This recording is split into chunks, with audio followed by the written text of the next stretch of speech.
Welcome to Tamil audio story channel. மறக்காம நம்ம சேனலை சப்ஸ்கிரைப் பண்ணிக்கோங்க. எல்லோரும் பதட்டத்தில் தவித்துக் கொண்டுதான் இருந்தார்கள். ஆனாலும் இப்போது கொஞ்சம் கொஞ்சமாக தெளிவாகிக் கொண்டு வருவது போல இருந்தது. பத்ரி ஒரு நிம்மதி பெருமூச்சு விட்டுவிட்டு, அப்பா, வில்லியம்ஸ் ஃபேமிலி நீங்க இந்த சிச்சுவேஷனை கண்ட்ரோல் பண்ணணும்னு சொல்லி எதிர்பார்த்துக்கிட்டு இருக்கேன் என்று சொன்னார். அதை கேட்டதும் சசிதரன், வில்லியம்ஸ் ஃபேமிலி இன்னும் என்னோட ஆர்டரை கேட்குமா என்ன என்று கேட்டார். சசிதரன் சொன்னதை கேட்டதும் பத்ரி, ஸ்ரீதர், பவானி என 3 பேரும் அதிர்ச்சியானார்கள். உடனே மூவரும் ஒருவருக்கொருவர் முகத்தை பார்த்து கொண்டார்கள். அவர்களுக்கு சசிதரன் இப்படி சொன்னது பெரும் வியப்பாக இருந்தது. உடனே சசிதரனை பார்த்த ஸ்ரீதர் கனிவான குரலில், அப்பா, என்னப்பா சொல்றீங்க? நீங்க சொல்லி வில்லியம்ஸ் ஃபேமிலி கேட்காம இருக்குமா? எப்பவுமே வில்லியம்ஸ் ஃபேமிலியை உங்க உயிருக்கு நிகரா மதிக்கிற ஒரே ஆள் நீங்க தான். என்னைக்கும் எங்க எல்லாருக்கும் நீங்க தான்ப்பா முக்கியமான ஆள். கண்டிப்பா கண்டிப்பா நீங்க சொன்னா நாங்க எல்லாரும் கேட்டு நடந்துப்போம் என்று சொன்னார்.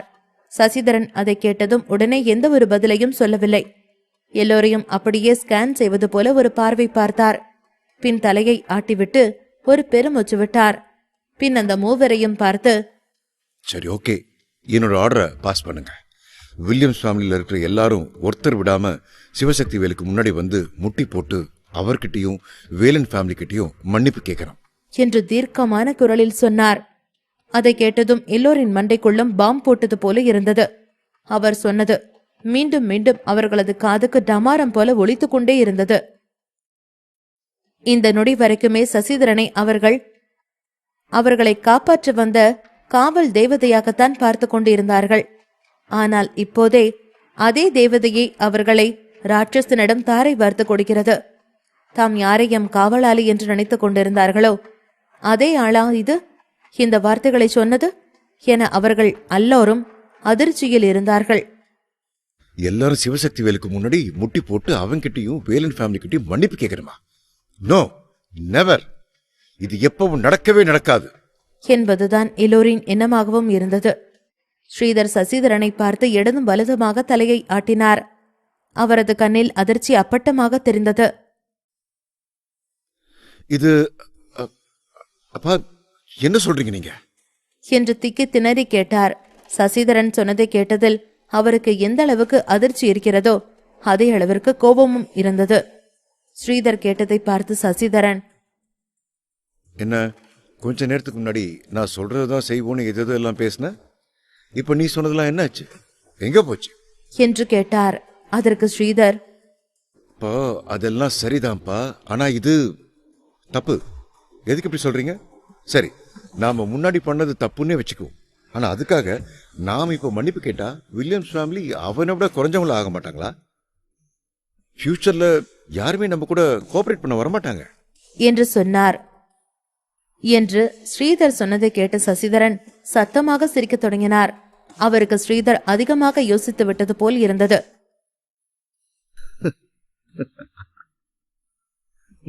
அப்படியே மன்னிப்பு கேட்காம இருந்தா வில்லியம்ஸ் ஃபேமிலியே இருக்காது. அதுக்கப்புறம் எங்க இருந்து ஃபியூச்சரும் கோஆபரேஷனும் வரும் என்று கேட்டார் சசிதரன். அவரது குரலிலேயே ஒரு நையாண்டி தெரிந்தது. கூடவே அவர் சொல்வதுதான் உண்மை என்று உறுதியும் இருந்தது. இப்போதுதானே அவரை பார்த்து விட்டார். அப்ரோடில் இருக்கும் பெரும்பாலான பெரிய ஃபேமிலி எல்லோருமே வில்லியம்ஸ் ஃபேமிலியை கண்டித்துக் கொண்டுதான் இருக்கிறார்கள். இப்போது அவர்களுக்கு 2 ஆப்ஷன்ஸ் தான் இருந்தது. சரி, வில்லியம்ஸ் ஃபேமிலி அழிந்து போகட்டும் என அமைதியாக இருப்பது, இல்லை என்றால் மொத்த உலகத்தையும் எதிர்த்து நிற்பது. ஆனால் 2வது ஆப்ஷனை கன்சிடர் செய்யும் அளவிற்கு அவர்களுக்கு சக்தி இருக்கிறதா? இல்லை. இப்போதைக்கு மன்னிப்பு கேட்பது மட்டும்தான் இருக்கக்கூடிய ஒரே வழி. அது அவமானம்தான். ஆனால் அதை தவிர வேறு வழி இல்லை எனும்போது எதுவும் செய்ய முடியாது. ஸ்ரீதர் இன்னும் ஒப்புக்கொள்வதாக தெரியவில்லை. அவர் சசிதரனை பார்த்து, ஆனா என ஏதோ சொல்ல பார்த்தார். அதை கேட்டதும் சசிதரன் கண்ணில் அனல் பறிக்க ஸ்ரீதரை பார்த்து விரலை நீட்டினார். என்ன, என்னோட பேச்சுக்கு மறு பேச்சு பேச போறியா என்று மிகவும் கடுமையான குரலில் கேட்டார். அதை கேட்டதும் அங்கே இருந்த எல்லோரும் மீண்டும் அதிர்ந்தார்கள். என்னதான் இருந்தாலும் அங்கே இருந்த யாருக்கும் சசிதரனை எதிர்த்து கேள்வி கேட்கும் தைரியம் வரவில்லை. வேண்டியது ஒன்று, அவர் சொல்வதுபடியே செய்து விடுவோம் என்று ஒரு கூட்டம் முடிவுக்கு வந்துவிட்டிருந்தது. அடுத்த நொடியே தடார் தடார் என்ற சத்தத்துடன் அந்த கூட்டம் முட்டி போடத் தொடங்கியது. வில்லியம்ஸ் ஃபேமிலியின் மெம்பர்கள் அனைவரும் முட்டி போட்டு விட்டிருந்தார்கள். அதை பார்த்ததும் சசிதரன் சிவசக்திவேலின் பக்கம் திரும்பி, இப்போ உனக்கு திருப்தியா என்று கேட்டார். அதற்கு சிவசக்திவேல் தலையை சாய்த்து ஸ்ரீதரையும் மற்றவர்களையும் பார்த்துவிட்டு இல்ல என்று சொன்னார். அதை கேட்டதும் சசிதரன் உடனே அவர்களை பார்த்து, என்ன நீங்களும் முட்டி போடுங்க என்று சொன்னார். அதை கேட்டதும் பவானி, ஸ்ரீதர், பத்ரி 3 பேரினது முகமும் வெளுத்து கொண்டு போனது. அவர்களும் இப்போது முட்டி போட்டுவிட்டால் மொத்த வில்லியம்ஸ் ஃபேமிலியும் அவ்வாறு செய்ததாக ஆகிவிடும் என்று யோசித்தார்கள். என்ன உங்களுக்கு நான் சொல்றது புரியலையா என்று மீண்டும் சசிதரன் கத்தவும் வேறு வழியில்லாமல் எல்லாவற்றையும் அடக்கி வைத்துவிட்டு சொன்னபடி செய்தார்கள்.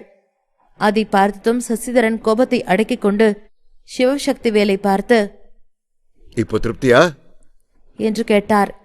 அதை கேட்டதும் சிவசக்திவேல் லேசாக பின்னந்தலையை தடவி விட்டு, என்ன நான் உங்களை மனுஷனை மதிக்கலையா இல்ல உங்களுக்கு நீங்க ஒரு மனுஷன் இல்லைன்னு சொல்லி நினைப்பா? நான் வில்லியம்ஸ் ஃபேமிலியில எல்லாரும் தான் முட்டி போடணும்னு சொன்னேன் என்று சொன்னார். அதை கேட்டதும் சசிதரனின் கண்கள் அகல விரிந்தன. அதை கேட்டதும் கோபத்தை கட்டுப்படுத்த முடியாமல், ஏய் சக்திவேல், உன் மனசுல என்ன நினைச்சிட்டு இருக்க? நீ என்னதான் பண்ண நினைக்கிற என்று கேட்டார்.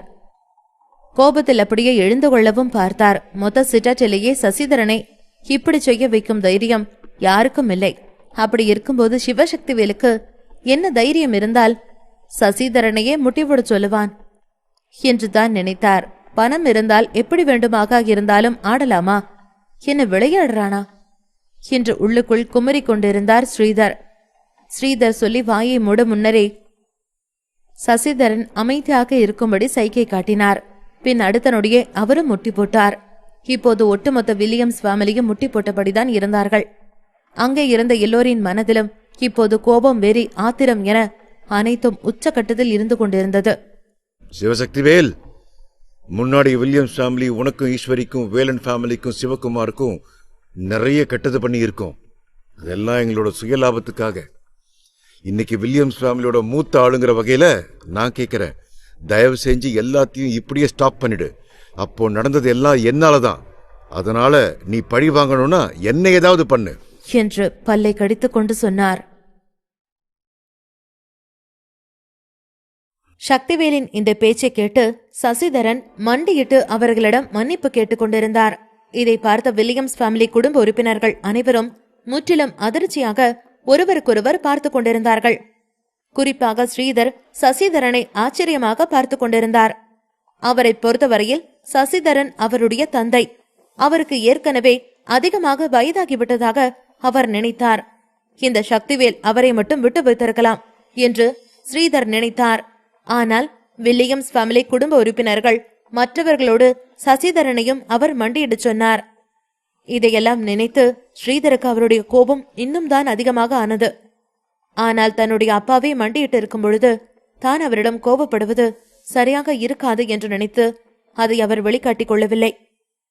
மார்ஷல் சில நேரங்களுக்கு முன்பு ஏராளமான டாக்குமெண்ட்ஸை சசிதரனிடம் காட்டி வில்லியம்ஸ் ஃபேமிலி மொத்தமாக அழிந்து போக இந்த டாக்குமெண்ட்ஸ்களை போதுமானது என்றும் இன்னும் ஒரு லாரி நிறைய உங்கள் பிசினஸ் சம்பந்தமான டாக்குமெண்ட்ஸ்கள் இருப்பதாகவும் சொல்லியிருந்தார். அதையெல்லாம் நினைத்து சசிதரன் பின் விளைவுகளை சமாளிப்பதற்காகவே இந்த நிமிடத்தில் மண்டியிட்டு சக்திவேலிடம் மன்னிப்பு கேட்டிருந்தார். இவர் இந்த முடிவுக்கு வராமல் சக்திவேலை மேலும் மேலும் பகைத்துக் கொண்டே சென்றால் அந்த ஊரில் இருக்கும் பல பெரிய குடும்பங்கள் சக்திவேலுடன் சேர்ந்து கொண்டு தங்களை பிசினஸ் ரீதியாக ஒதுக்கி வைப்பார்கள் என்று சசிதரன் அறிந்திருந்தார். மேலும் இங்கிருக்கும் பல பெரிய குடும்பங்கள் அந்த நாட்டின் உயர்மட்ட அதிகாரங்களை பயன்படுத்தும் அளவிற்கு அதிகாரங்களை கொண்டிருந்தது. இதையெல்லாம் யோசித்துவிட்டுதான் சசிதரன் மன்னிப்பு கேட்டிருந்தார்.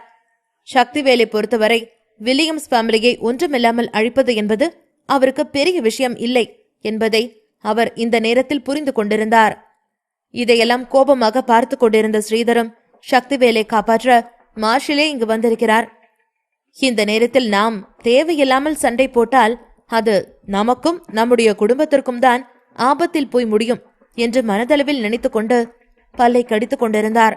ஸ்ரீதர் அங்கிருந்து எழுந்து லாரிக்கு அருகில் சென்று லாரியில் இருந்த மற்ற டாக்குமெண்ட்ஸ்களை எடுத்து திறந்து பார்த்தார். ஆவணங்கள் அனைத்தும் பொய்யாக தயாரிக்கப்பட்டதாக இருந்தது. அவை அனைத்தும் போலியானதாக இருந்தது. ஏற்கனவே கோபமாக இருந்த ஸ்ரீதர் தன்னுடைய முஷ்டிகளை இறுக்கமாக மடக்கிக் கொண்டு, இதை நாம இப்படியே விட்டுற முடியாது. இந்த சக்திவேல் ஏதோ ஒரு சதி பண்றான்னு தெரிஞ்சது. நம்மளை ஏமாத்துறதுக்காக போலியான டாக்குமெண்ட்ஸ் ரெடி பண்ணி வச்சிருக்கான். அதனாலதான் சாவை பத்தி கூட பயப்படாம நம்ம வில்லியம்ஸ் ஃபேமிலியோட ஹெட் குவார்ட்டர்ஸுக்கு தனியா வந்திருக்கான். அவன் இப்படி ஏதேதோ தந்திரம் பண்ணி நம்மளை ஏமாத்துவான்னு நான் கொஞ்சம் கூட நினைச்சு பார்க்கல. அவன் நம்மளை நல்லா ஏமாத்திட்டான். ஆனா பெரிய பெரிய ஆட்கள் மட்டும் எப்படி இவனுக்காக சப்போர்ட் வந்தாங்கன்னு தான் எனக்கு இன்னும் தெரியல என்று சசிதரனிடம் சொல்லிக் கொண்டிருந்தார். இதை கேட்ட சசிதரனின் முகம் வாடியது. மேலும் தன்னுடைய கோபத்தால் அவரும் கைமுட்டிகளை இறுக்கமாக பிடித்துக் கொண்டிருந்தார். அவருக்கு அருகில் வந்த ஸ்ரீதர், அப்பா, இன்னும் நம்ம எதுக்காக வெயிட் பண்ணிட்டு இருக்கோம்? இந்த சக்திவேல் நம்மள நல்லா ஏமாத்திட்டான் என்று கோபமாக சொன்னார். அவர் சொன்னதை கேட்டு சசிதரன் கையில் இருந்த ஒரு பேப்பரை காட்டி, இந்த சக்திவேலோட புத்திசாலித்தனத்தை நான் ஈஸியா எடை போட்டேன். அவன் இப்படி பண்ணுவான்னு நான் கொஞ்சம் கூட நினைச்சு பார்க்கல. அவன் என்னோட அதிகாரத்தை யூஸ் பண்ணி நம்மளை எல்லா சைட்லையும் பிளாக் பண்ணான். அது உண்மைதான். ஆனா இந்த லாரில இருந்த டாக்குமெண்ட்ஸ் மட்டும்தான் பொய்யா இருந்திருக்கும். நாம இதுக்கு முன்னாடி சக்திவேலை பழி வாங்கறதுக்காக சிவகுமாருக்கு அவர் மேல ஒரு பொய்யான பழியை போட்டோம். ஆனா அந்த விஷயத்தை இவ்வளவு பெருசா மாத்தி இது வரைக்கும் கொண்டு வருவான்னு நான் எதிர்பார்க்கல. நம்ம பண்ண எல்லா விஷயத்தையும் இப்போ பத்திரிகைக்காரங்க மட்டும் இல்ல, உலகத்துல இருக்கிற எல்லா மக்களுக்கும் தெரியற மாதிரி வெளிச்சம் போட்டு காட்டிட்டான். இப்ப எல்லாரோட பார்வையும் வில்லியம்ஸ் ஃபேமிலி மேலதான் இருக்கு. நாம இப்ப பார்த்து பத்திரமா நம்மளோட அடியை எடுத்து வைக்கிறோம். நம்ம ஏதாவது அவசரப்பட்டு பண்ணோம்னா அது இன்னும் நமக்கு பிரச்சனையா தான் மாறும். இப்போதைக்கு எல்லா நியூஸ்லயும் நம்மளை பத்தி மட்டும்தான் வந்துகிட்டு இருக்கு. நமக்கு எதிராக நடந்த ஜோசப்போட பிரஸ் மீட் மட்டும்தான் போயிட்டு இருக்கு. அதனால இப்போதைக்கு எந்த தவறும் செய்யல அப்படின்னாலும் மக்களோட பார்வையில நாம தான் குற்றவாளி என்று உடைந்து போய் கூறிக்கொண்டிருந்தார். அந்த சக்திவேல் கிட்ட நாம மன்னிப்பு கேட்டு இருக்கவே கூடாது. நம்ம ஈஸியா தோத்துட்டோன்னு அவன் நினைச்சிருவான். நான் தான் அப்பவே சொன்னனே அவனை நம்ப வேண்டான்னு. அவன் ஏதோ சதி பண்றான்னு எனக்கு முன்னாடி இருந்தே தோணிட்டு தான் இருந்துச்சு என்று சொல்லிவிட்டு ஸ்ரீதர் தன்னுடைய கை மூட்டுகளை இன்னும் இறுக்கமாக மடித்தான். அவனுடைய எலும்புகள் வெடிக்கும் சத்தம் அவனுக்கு கேட்கும் அளவிற்கு இறுக்கமாக பிடித்தான். ஸ்ரீதரின் இந்த வார்த்தைகளையும் அவருடைய கோபத்தையும் பார்த்த சசிதரன், ஸ்ரீதர், இதை நினைச்சி நீ கவலைப்பட வேண்டாம். நம்மளை எதிர்த்த சக்திவேல் இனி வாழவே கூடாது. வில்லியம்ஸ் ஃபேமிலிக்கு இப்படி ஒரு கெட்ட பேரை வாங்கி கொடுத்த அந்த சக்திவேல் கண்டிப்பா இதுக்கு ஒரு விலையை கொடுத்துதான் ஆகணும். அந்த விலை அவனோட உயிரா கூட இருக்கலாம். வில்லியம்ஸ் ஃபேமிலி ஏற்கனவே பிசினஸ் ரீதியா சக்திவேல் கிட்ட தோத்துருச்சு. ஆனா நாம் யாரும் சக்திவேல் கிட்ட போகக்கூடாது. சக்திவேல் இந்த பிரச்சனையெல்லாம் முடிவுக்கு வந்துருச்சுன்னு நினைச்சிட்டு இருப்பான். ஆனா இந்த பிரச்சனை இனிமே தான் ஸ்டார்ட் ஆயிருக்கு. அந்த சக்திவேலை எவ்வளவுக்கு எவ்வளவு கஷ்டப்படுத்த முடியுமோ அந்த அளவுக்கு கஷ்டப்படுத்தி கொடூரமா சாகடிக்கணும். இந்த சக்திவேல் எங்க இருக்கான்னு சீக்கிரமா கண்டுபிடிங்க. இதுக்கெல்லாம் ஒரு முடிவு கட்டியே ஆகணும் என்று ஆக்ரோஷமாக பேசிக் கொண்டிருந்தார். சக்திவேலும் சரவணனும் மார்ஷலின் வீட்டில் ஒரு பெரிய விருந்துக்காக சென்றுவிட்டு பின் வீட்டில் இருந்து வெளியே வந்து வடகிழக்கு பகுதிக்கு சென்றார்கள். இதை தன்னுடைய ஆட்கள் மூலமாக ஸ்ரீதர் அவர்கள் இருக்கும் இடத்தை தெரிந்து கொண்டார். இதை கேட்ட ஸ்ரீதர், அந்த மார்ஷல் என்ன நினைச்சிட்டு இருக்காரு? வில்லியம்ஸ் ஃபேமிலி டாப் பிசினஸ் ஃபேமிலியா இருந்தப்ப கூட அவர் ஒரு தடவை கூட நம்மள அவங்க வீட்டுக்கு கூப்பிட்டதில்ல. நம்ம எல்லாம் அதிகமா மார்ஷலை பார்த்தது கூட இல்லை. ஆனா இந்த சக்திவேலியும் சரவணனையும் எப்படி இவ்வளவு சீக்கிரத்துல அவர் ஏத்துக்கிட்டு விருந்து கொடுக்கிற அளவுக்கு போயிருக்காரு என்று கோபமாக கேட்டார். சசிதரன் அவருடைய வார்த்தைகளுக்கு எதுவும் பதில் சொல்லாமல், வடகிழக்கு பகுதிக்கு போயிருந்தா கண்டிப்பா அவரு தன்னோட சரவணனை கூட்டிட்டு தான் போயிருப்பார்.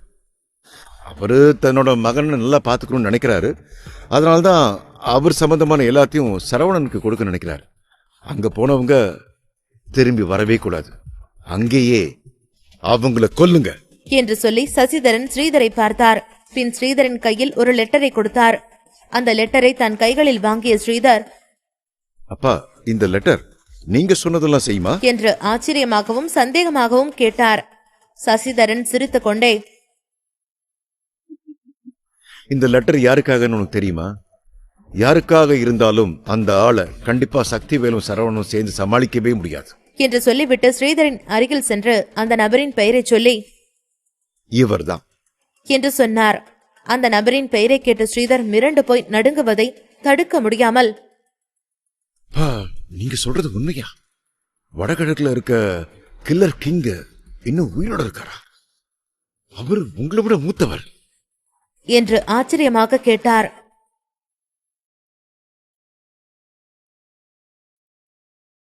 சசிதரன் சொன்னதை கேட்ட ஸ்ரீதர் மேலும் அவரிடம், ஹிக்ஸ்பர்குக்கு போனதுக்கு அப்புறம் அவர் இறந்திருப்பாருன்னு நான் நினைச்சேன்.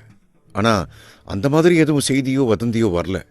இப்ப நினைச்சாலும் எனக்கு பயமா தான் இருக்கு. நீங்க சின்ன வயசுல அவரை பத்தி எனக்கு எவ்வளவோ சொல்லியிருக்கீங்க. அவரு கொன்னவங்களோட சடலெல்லாம் கூட வடகிழக்குல இருக்க அந்த மலையில குவிஞ்சு கிடக்கும்னு கேள்விப்பட்டிருக்கேன் என்று ஆச்சரியமாக பேசிக் கொண்டிருந்தார். ஸ்ரீதர் சொன்ன வார்த்தைகளை கேட்டவுடன் சசிதரன் அவர் தோளில் கை வைத்து, நிச்சயமா அவர் உயிரோட தான் இருக்கார். நான் கொஞ்ச நாளைக்கு முன்னாடி தான் அவரை பார்த்தேன். அவர் இன்னும் ஆரோக்கியமாகவும் நல்ல திடமான மனசோடவும் தான் இருக்கார். உன்னோட பையனை விட அவர் இன்னும் இளமையா இருக்கார். அவங்க 2 பேரையும் கொல்றதுக்கு இவர் தான் சரியான ஆள். நமக்கு இந்த நேரத்துல அவரால் மட்டும்தான் உதவி செய்ய முடியும் என்று சொன்னார். சசிதரன் சொன்னதை கேட்டு ஸ்ரீதர் ஆச்சரியமாக அவரை பார்த்து கொண்டிருந்தார்.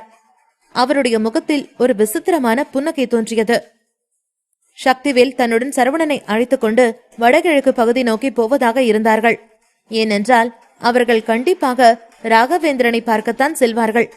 அந்த வடகிழக்கு பகுதி அவர்கள் இருவரும் இறக்கப் போகும் இடமாக இருக்கும் என்று சசிதரனும் ஸ்ரீதரும் நினைத்தார்கள். வடகிழக்கு பகுதியில் இருக்கும் கில்லர் கிங் என்பவருக்கு சசிதரனின் கடிதம் வந்து சேர்ந்தது. ஓ மை டார்லிங், நீங்க என்ன செய்றீங்க? பிஸியா? என்று கில்லர் கிங்குக்கு சொந்தமான இடத்தில் ஒரு சோஃபாவில் சாய்ந்து கொண்டு ஒரு இளம் பெண் அவரிடம் கேட்டாள். அந்த பெண் வசீகரமாகவும் அழகாகவும் அரைக்குறை ஆடையுடனும் கவர்ச்சியாகவும் இருந்தாள். அவளுக்கு அதிகபட்சம் 20 வயதே நிரம்பியிருக்கும். அவள் முதலில் இந்த இடத்திற்கு அலுவலக வேலைக்காக மட்டுமே வந்திருந்தாள். ஆனால் நாட்கள் செல்ல செல்ல தன்னுடைய நிலையை உயர்த்தி கொள்வதற்காக அவள் ஒரு சில வேலைகளை பார்க்க வேண்டியதாக இருந்தது. அவள் இருந்த இடம் முழுவதும் இருட்டாக இருந்தது.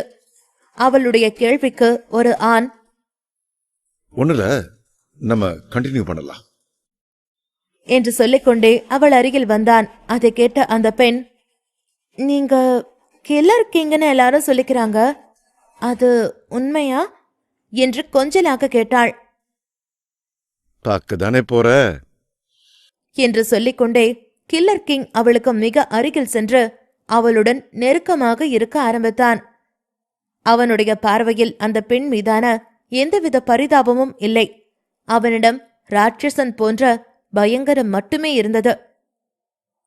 அரை மணி நேரம் கழித்து சோஃபாவில் அந்த பெண்ணின் சடலம் மட்டுமே இருந்தது. அங்கிருந்து எழுந்த கில்லர் கிங் தன்னுடைய ஆட்களை அழைத்து, இது சீக்கிரமா டிஸ்போஸ் பண்ணிடுங்க. என்கிட்டயா கேக்குற? நீதான் கில்லர் கிங்கான்னு என்னை பத்தி தெரிய வேணாம் என்று சொல்லிவிட்டு அவனுடைய ஆடைகளை போட்டுக்கொண்டு அங்கிருந்து நகர்ந்து சென்று தனக்கு வந்த லெட்டரை எடுத்து பிரித்து பார்த்தான். வில்லியம்ஸ் ஃபேமிலி கிட்ட இருந்து ஒரு லெட்டர் வந்திருக்கு. சீக்கிரமா போய் வில்லியம்ஸ் ஃபேமிலி ஆட்களுக்கு ஹெல்ப் பண்ணுங்க. நம்மளை தேடி வந்தவங்க என்னைக்கு ஏமாறக்கூடாது என்று சொன்னார். சரவணனும் சக்திவேலும் மார்ஷலின் இல்லத்திலிருந்து வெளியே வந்து கொண்டிருந்தனர்.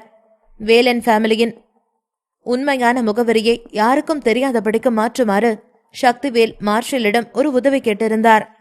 அவர் சிட்டாடெல்லிலிருந்து திரும்பி செல்லும் வரை இந்த முகவரியைத்தான் பயன்படுத்த வேண்டும் என்று நினைத்திருந்தார். சக்திவேல் நினைத்திருந்தால் சிட்டாடெல்லில் தன்னுடைய பிசினஸ் தரத்தை உயர்த்தலாம். ஆனால் அவர் அப்படி செய்வதற்கு தயாராக இல்லை. அவர் விரும்பினால் மீண்டும் சில பிசினஸ்மேன்களின் இடங்களை வாங்கி இவர் தன்னுடைய சொந்த பிசினஸை தொடங்கலாம். ஆனால் அவர் அதற்கும் தயாராக இல்லை. மேலும் அவருக்கு கிடைத்த பல வாய்ப்பையும் அவர் மறுத்துவிட்டார். சக்திவேலும் சரவணனும் மார்ஷலின் வீட்டிலிருந்து புறப்படும்போது அவர்கள் இருவரும் அவர்களுக்கு இடையில் அதிகமாக பேசிக் கொள்ளவில்லை. சக்திவேல் சரவணனை பார்த்து, வடகிழக்கு பகுதிக்கு போவோம் என்று மட்டும் கூறினார். சரவணனும் சக்திவேலும் ஒருவருக்கொருவர் நன்கு அறிந்திருந்தனர். அவர்கள் இருவரும் புத்திசாலிகளாகவும் இருந்தனர். அதனால் அவர்கள் இருவரும் எண்ணங்களின் அடிப்படையில் இருவரின் மனங்களையும் கணிக்க முடியும் என்று நினைத்திருந்தார்கள். இன்று நடந்த இவ்வளவு பெரிய பிரச்சனையில் சக்திவேல் வில்லியம்ஸ் ஃபேமிலி மக்களை கொல்லவில்லை. ஏனென்றால் அவர்களை ஒருவேளை கொன்றுவிட்டால் தன்னுடைய ஆட்களும் சிறைக்கு செல்ல வேண்டியதாயிருக்கும். மேலும் மக்களின் அனுதாபமும் அக்கறையும் வில்லியம்ஸ் ஃபேமிலியை நோக்கியே இருக்கும். இதையெல்லாம் நினைத்து சக்திவேலின் ஆட்கள் கோபமாக இருந்தபோதும் வில்லியம்ஸ் ஃபேமிலியை கொல்வதற்கு சக்திவேல் அனுமதிக்கவில்லை. அதற்கு மாறாக வில்லியம்ஸ் ஃபேமிலி உறுப்பினர்கள் அனைவரையும் தன்னுடைய கட்டுப்பாட்டின் கீழ் கொண்டு வர வேண்டும் என்று அவர் நினைத்திருந்தார். அவர் நினைத்தது போலவே வில்லியம்ஸ் ஃபேமிலியைச் சேர்ந்த அனைவரும் மண்டியிட்டு அவரிடம் மன்னிப்பு கேட்டிருந்தார்கள். இதனால் வில்லியம்ஸ் ஃபேமிலியின் மீது மக்களுக்கு இருந்த நல்லெண்ணமும் நல்ல பெயரும் முற்றிலுமாக அழிந்துவிட்டது. பின்னர் வில்லியம்ஸ் ஃபேமிலி நிச்சயமாக இதனால் கோபமடைந்து வேறு எந்த தவறான செயலையும் மற்றவர்கள் மீது திணிக்க மாட்டார்கள். அனைவரும் தங்களை குறை சொல்லும் பழியை ஏற்றுக்கொள்ள முடியாமல் வில்லியம்ஸ் ஃபேமிலியைச் சேர்ந்தவர்கள் தன்னைத்தானே மாய்த்து கொண்டால் கூட ஒரு கல்லறை முழுவதும் வில்லியம்ஸ் ஃபேமிலி உறுப்பினர்களின் உடல்கள் மட்டுமே நிரம்பியிருக்கும் என்று அவர் நினைத்தார். சக்திவேல் சரவணனை பார்த்து, நான் ராகவேந்திரன் கிட்ட வடகிழக்குல இருக்கிற ஒரு பீச் பக்கத்துல விருந்துக்கு ஏற்பாடு செய்ய சொன்னேன். அவர் நேரம் விருந்துக்கு ஏற்பாடு பண்ணி இருப்பாரு. அவர் உன்னை பார்க்கணும்னு விரும்புறாரு. நீ இதை ஈஸியா ஒரு ட்ரிப் மாதிரி எடுத்துக்கோ. வில்லியம்ஸ் ஃபேமிலியோட பலம் என்னன்னு நீ தெளிவா பார்த்துருப்ப. அவங்களுக்கு இந்நேரம் தெரிஞ்சிருக்கும் நாம் 2 பேரும் ராகவேந்திரனை பார்க்க தான் போயிட்டு இருப்போன்னு. இதுக்கும் நம்ம கொஞ்சம் ஜாக்கிரதையா இருக்கணும். அவங்க இப்ப ரொம்ப கஷ்டத்துல இருக்காங்க. இதுல இருந்து மீள்றதுக்கு அவங்க என்ன வேணாலும் பண்ணலாம். எல்லாத்துக்கும் நாம தயாரா இருக்கணும் என்று நம்பிக்கையாக சொன்னார். அவர் சொன்னதை கேட்டு சரவணன் சரி என்று ஒரு வார்த்தையில் முடித்திருந்தான். சக்திவேல் சொன்னதை சரவணன் அலட்சியமாக எடுத்துக்கொண்டான். சக்திவேலுக்கு வெளிநாட்டில் இருப்பது பொருளாதார பலம் மட்டுமல்ல, அதையும் தாண்டி அவருக்கு எல்லா விதத்திலும் உதவுவதற்கு எல்லா நாடுகளிலும் எல்லா பிசினஸ் மேன்களும் தயாராக இருந்தார்கள். இதற்கிடையில் அவர்கள் இருவரும் பேசிக்கொண்டே காரில் ஏறி அமர்ந்தார்கள். அவர்களுடன் ஜஸ்டினும் விக்ரமும் சேர்ந்து அவர்கள் 4 பேரும் வடகிழக்கு பகுதியை நோக்கி செல்ல ஆரம்பித்தார்கள். சரவணனின் கார் வடகிழக்கு பகுதி நோக்கி சென்று கொண்டிருக்கும் போதே சரவணனின் காரை தூரத்தில் இருந்த ஒரு கார் பின்தொடர்ந்து கொண்டே வந்தது. அதை சரவணன் கண்டுகொள்ளவில்லை. சரவணனின் காரை பின்தொடர்ந்த அந்த நபர் சரவணனை பார்த்து, வில்லியம் ஃபேமிலிக்கு பிரச்சனை பண்ண அந்த ஆள் இவர்தானா? நான் இந்த ஆளை தான் கொல்லணுமா என்று சொல்லி இளக்காரமாக கில்லர் கிங் பேசிக் கொண்டிருந்தார். வில்லியம் ஃபேமிலி இதுவரைக்கும் என்கிட்ட எந்த ஹெல்ப்பும் கேட்டதில்லை. ஃபர்ஸ்ட் டைம் கேட்டிருக்காங்க. அவங்களுக்கு நான் இந்த ஹெல்ப்பை கண்டிப்பாக பண்ணி தான் ஆகணும். அந்த காரில் போகிற ஆள் எவ்வளோ பெரிய ஆளாக இருந்தாலும் அவனை இன்னைக்கு தீர்த்து கட்டிடணும். வில்லியம்ஸ் ஃபேமிலி எனக்காக நிறைய ஹெல்ப் பண்ணியிருக்காங்க என்று சொல்லிக்கொண்டே கில்லர் கிங் கார் சரவணன் காரை நெருங்கியது. அப்பொழுது சரவணனின் காரில் வசதியாக உட்கார்ந்திருந்த நபரை பார்த்ததும் கில்லர் கிங்கின் கார் திடீரென ஸ்லோவானது. அந்த நபரை பார்த்ததும் கில்லர் கிங் ஒரு நொடி அதிர்ந்து, இவர் இன்னும் உயிரோடவா இருக்காரு? இதுக்கு வாய்ப்பே இல்லையே என்று ஆச்சரியமாக சொன்னார். வில்லியம்ஸ் ஃபேமிலியின் வீட்டில் ஸ்ரீதர் சக்திவேலுக்கும் சரவணனுக்கும் எதிராக அனைத்தையும் ஏற்பாடு செய்த பிறகு உடனடியாக சசிதரனிடம் சென்று, அப்பா, நான் ஏற்கனவே வடகிழக்கில் இருக்க கில்லர் கிங் ஜெகதீஷ்க்கு அந்த லெட்டர் அனுப்பிட்டேன். நீங்க முன்னாடியே சொல்லியிருந்தா நான் அவருக்கு இதை நேரடியா போய் சொல்லியிருப்பேன். அவரோட ஹெல்ப் தான் இப்ப வில்லியம்ஸ் ஃபேமிலி நிம்மதியா இருக்கிறதுக்கு ஒரு காரணம் என்று ஸ்ரீதரன் பேசியவுடன் சசிதரன் அதை கேட்டு சிரித்துக்கொண்டே தலையசைத்தார். ஸ்ரீதர் சொன்னதை கேட்ட சசிதரன், எனக்கு இப்பதான் நிம்மதியா இருக்கு. இதெல்லாம் தெரிஞ்சா அந்த சக்திவேலோட மனநிலை எப்படி இருக்கும்னு நான் இப்ப யோசிச்சுக்கிட்டு இருக்கேன். அந்த சக்திவேல் கஷ்டப்படுறத பார்க்க ரொம்ப ஆவலா இருக்கேன். அவர் வில்லியம்ஸ் ஃபேமிலியை பழிவாங்க விரும்புறாரு. ஆனா அதெல்லாம் அவரோட ஒரே ஒரு பிளான் மட்டும்தான். அவர் வேற ஏதோ ஒரு பிளான் பண்றாரு. அது நமக்கு இன்னும் தெளிவா தெரியல. அவருக்கு இந்த முழு சிட்டாடலும் கட்டுப்படலாம். ஆனா இந்த சிட்டாடல் நமக்கு சொந்தமான ஊர். வில்லியம்ஸ் ஃபேமிலி இதை அவ்வளவு ஈஸியா விட்டு கொடுத்துறாது. அந்த சக்திவேல் நமக்கு பண்ண இந்த பிரச்சனைக்கெல்லாம் அவன் கண்டிப்பா பதில் சொல்லியே ஆகணும் என்று ஆக்ரோஷமாக பேசினார். அவர் சொன்னதை கேட்ட ஸ்ரீதர், ஆமாப்பா என்று சொல்லி சில நொடிகள் யோசித்துக் கொண்டிருந்தார். அவர் யோசிப்பதை பார்த்த சசிதரன், என்ன ஸ்ரீதர், ஆமான்னு சொல்லிட்டு யோசிச்சுட்டு இருக்க என்று கேட்டார். எனக்கு ஒரு விஷயம் என்னோட மூளைக்குள்ள ஓடிட்டே இருக்கு.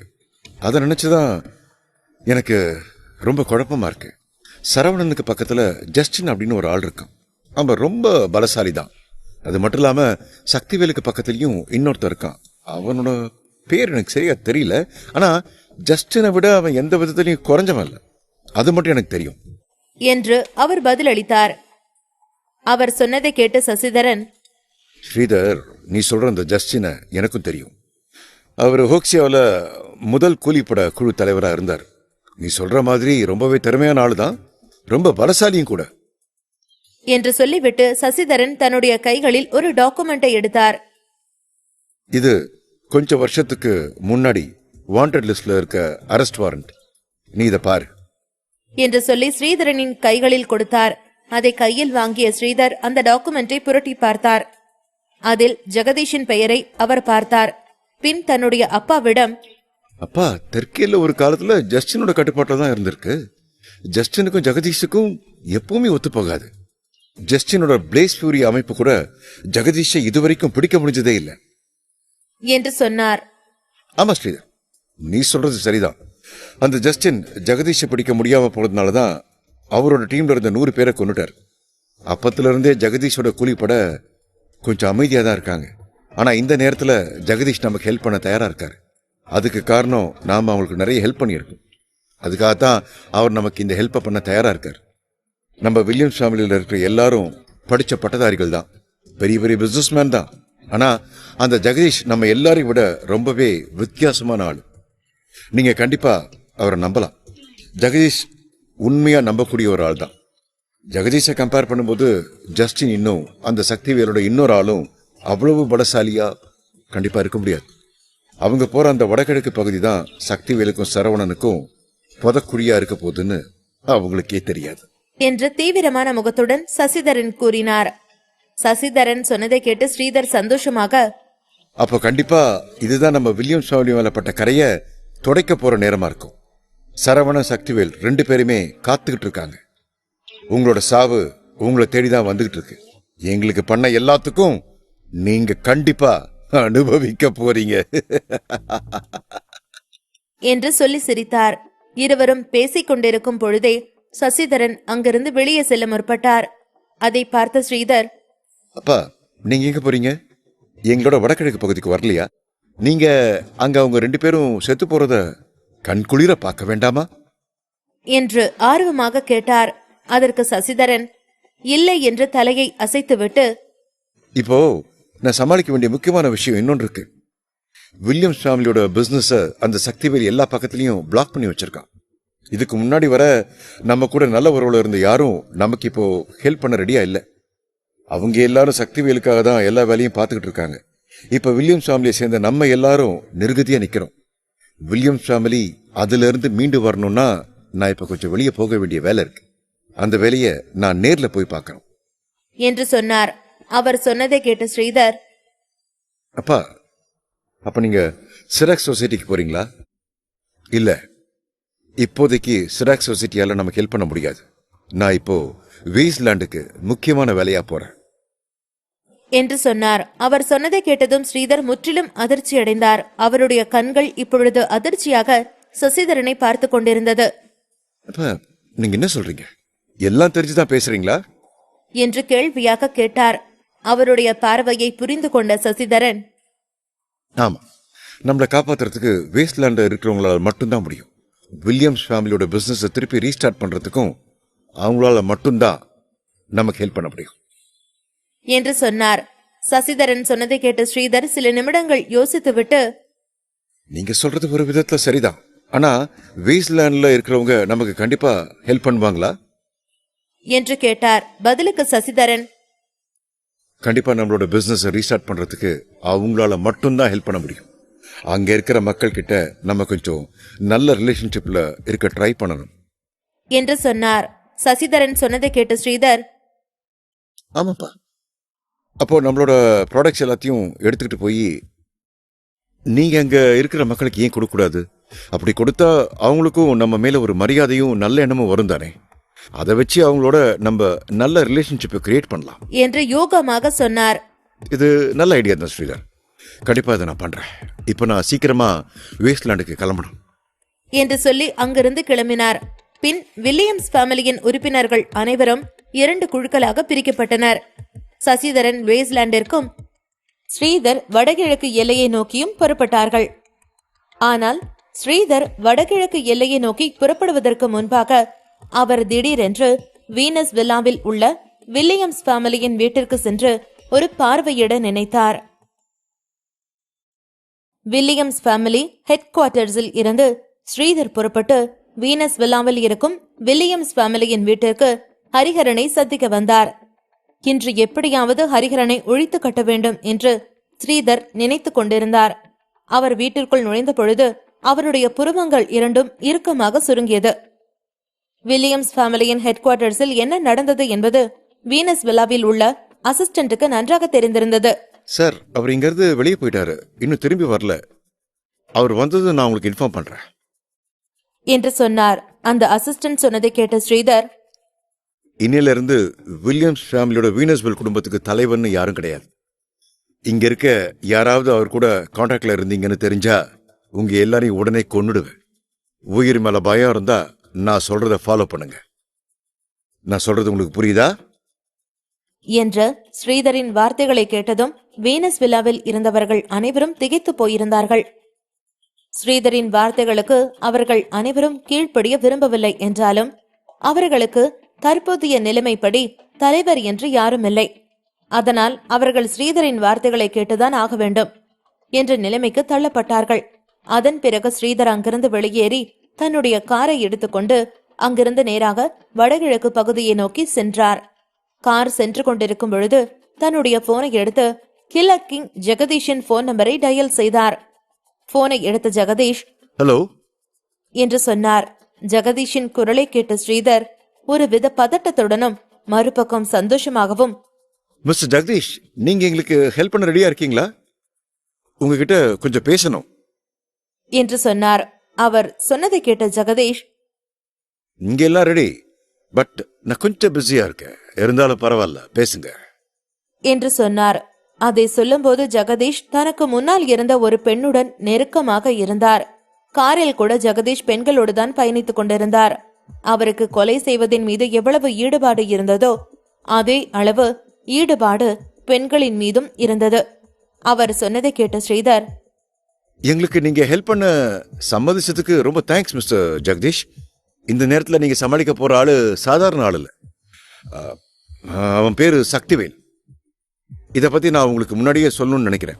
நீங்க சமாளிக்க வேண்டியது சக்திவேல், சரவணன் மட்டும் இல்ல, அவங்க கூட அவங்கள தவிர இன்னும் 2 பேர் இருக்காங்க.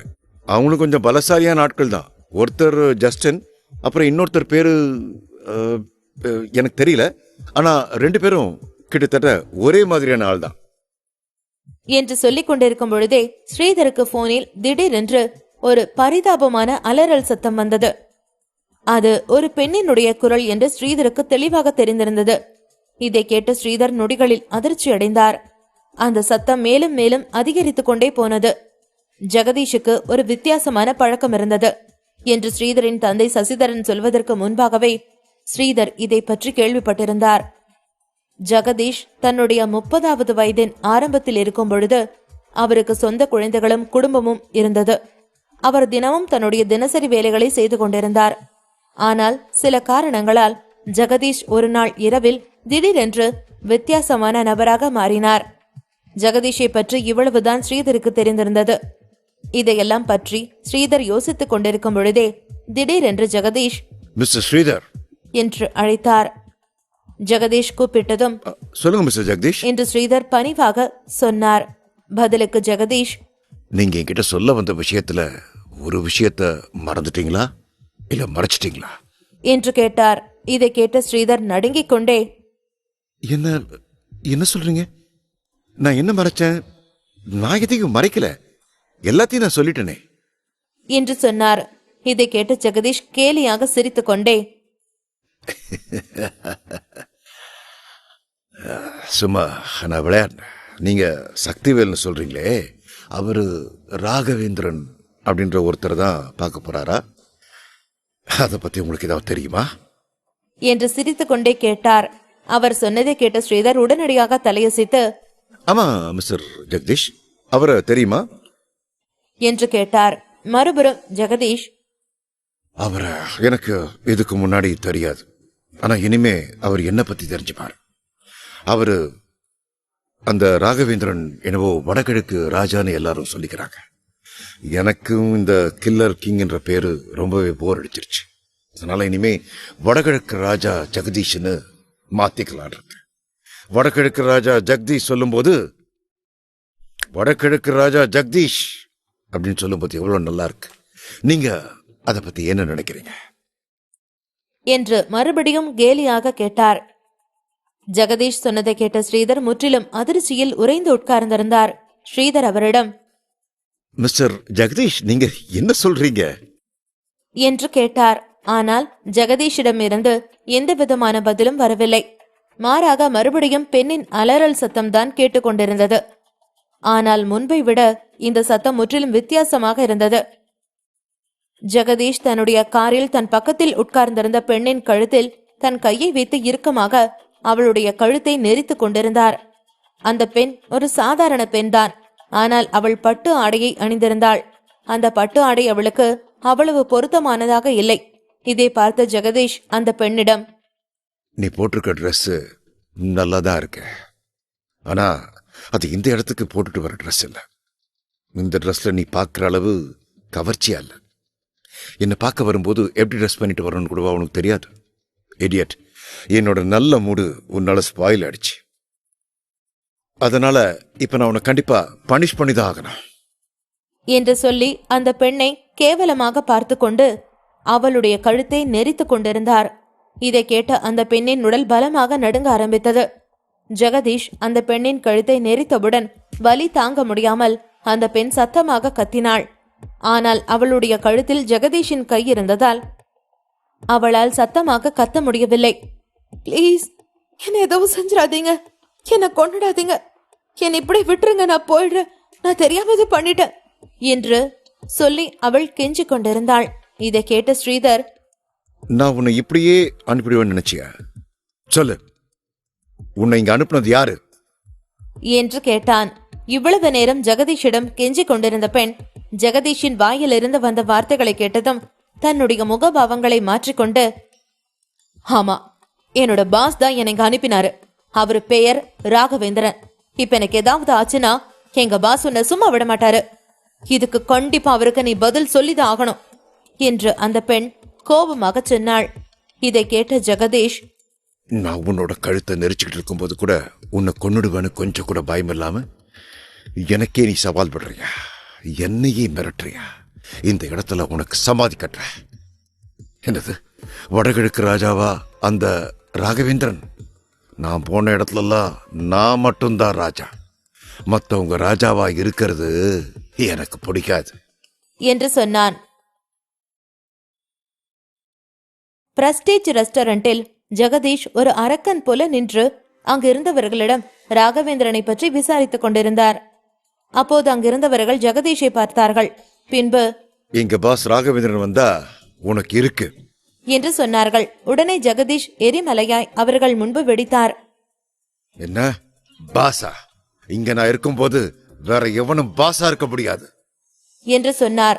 அதை போனில் கேட்டுக்கொண்டிருந்த ஸ்ரீதரின் முகத்தில் அப்பொழுதுதான் சிரிப்பு தோன்றியது. அப்படின்னா உண்மையிலேயே ஜெகதீஷ் அங்க போயிட்டானா? நான் கூட ஜெகதீஷ் இன்னும் ராகவேந்திரனை பத்தி விசாரிச்சுட்டு இருப்பான்னு தானே நினைச்சேன். அதுக்குள்ள அவன் நேர்லயே தேடி போயிருப்பான்னு நான் நினைச்சு கூட பாக்குறேன். பரவாயில்ல, நான் கூட அப்பா தப்பான ஒருத்தன் கையில இந்த பொறுப்பை ஒப்படைச்சார்னு நினைச்சேன். அவரு சரியான ஒருத்தன் கையில தான் இதை ஒப்படைச்சிருக்காரு என்று தனக்குள் எண்ணி சிரித்துக் கொண்டு சொன்னார். பின்பு, ஹலோ ஜெகதீஷ், நீ இவ்வளவு சீக்கிரமா இறங்கி வேலை பார்ப்பன்னு நான் நினைச்சு கூட பார்க்கல என்று சொன்னார். அதை எதையும் காதில் வாங்காத ஜெகதீஷ் போனை கட் செய்தார். போன் கட் ஆனாலும் ஸ்ரீதரின் முகத்தில் இருந்த சிரிப்பு மாறாமல் இருந்தது. அதை பவானி கவனித்தார். பின்பு, என்னாச்சு, ஜெகதீஷ் இப்ப எங்க இருக்கான் என்று கேட்டார். பவானி, நான் சொல்லல அந்த ஜெகதீஷ் வில்லனுக்கெல்லாம் வில்லன்னு. அவங்கிட்ட இருந்து யாரும் தப்பிக்க முடியாது. அவன் எப்பவோ களத்துல இறங்கி அந்த ராகவேந்திரனை தேட ஆரம்பிச்சிட்டான். இனி இவங்கிட்ட இருந்து அந்த ராகவேந்திரன் தப்பிக்கவே முடியாது. ஜெகதீஷ்னா சும்மாவா? இல்லனா பிளேஸ் ஃபியூரி ஆர்கனைசேஷன்ல இருந்து அவனால தப்பிக்க முடியுமா என்ன? என்று சொல்லி சிரித்தார். என்ன, பிளேஸ்பரி ஆர்கனைசேஷனா? அப்படின்னா என்ன என்று பவானி கேட்டார். பவானியை பொறுத்த மட்டும் அவருடைய மொத்த பொறுப்பும் அந்த வீட்டில் உள்ள பினான்சியல் சம்பந்தப்பட்ட வேலைகளை செய்வது மட்டும்தான். அதனால் வெளியில் உள்ள மற்ற விஷயங்களை பற்றி அவருக்கு அவ்வளவாக தெரியாது. அதனால் திடீரென்று ஸ்ரீதர் பிளேஸ்பரி ஆர்கனைசேஷன் பற்றி சொன்னதும் பவானி ஆர்வமாக கேட்டார். உடனே ஸ்ரீதர் சிரித்துக்கொண்டு, உனக்கு இதை பத்தி தெரியாதுல்ல, இது ஒரு பெரிய ஆர்கனைசேஷன். இந்த ஆர்கனைசேஷன் இதுவரைக்கும் அபிஷியலா இயங்குதா இல்ல வேற யாரும் பிரைவேட்ல உள்ளவங்க இயக்குறாங்களான்னு தெரியாது. ஆனா இந்த ஆர்கனைசேஷன்ல வெளியில இருக்கிற பெரிய பெரிய பணக்காரங்க, பிசினஸ்மேன் எல்லாருமே இருப்பாங்க. அவங்க ஏதாவது ஒரு பிரச்சனையை பண்ணிட்டாங்க இல்ல ஏதாவது ஒரு பிரச்சனையில மாட்டிட்டாங்கன்னா அவங்கள இந்த பிளேஸ் ஃபியூரி ஆர்கனைசேஷன் தான் காப்பாத்தும் என்று சொன்னார்.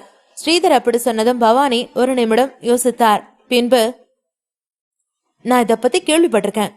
பிளேஸ்பரி ஆர்கனைசேஷன்ல இருக்கிற ஒருத்தவங்க கிட்ட பிளேஸ்பரி பிளேட் இருக்குமா? இந்த ஆர்கனைசேஷன் ரொம்ப வலிமையானதா. இவங்கனாலேயே ஜெகதீஷை பிடிக்க முடியலனா நிச்சயம் ஜெகதீஷ் ரொம்ப எஃபிஷியன்டான ஆளாதான் இருக்கணும் என்று சொல்லி பவானி சிரித்தார். ஆமா, கண்டிப்பா அவன் எஃபிஷியன்டான ஆள் தான்.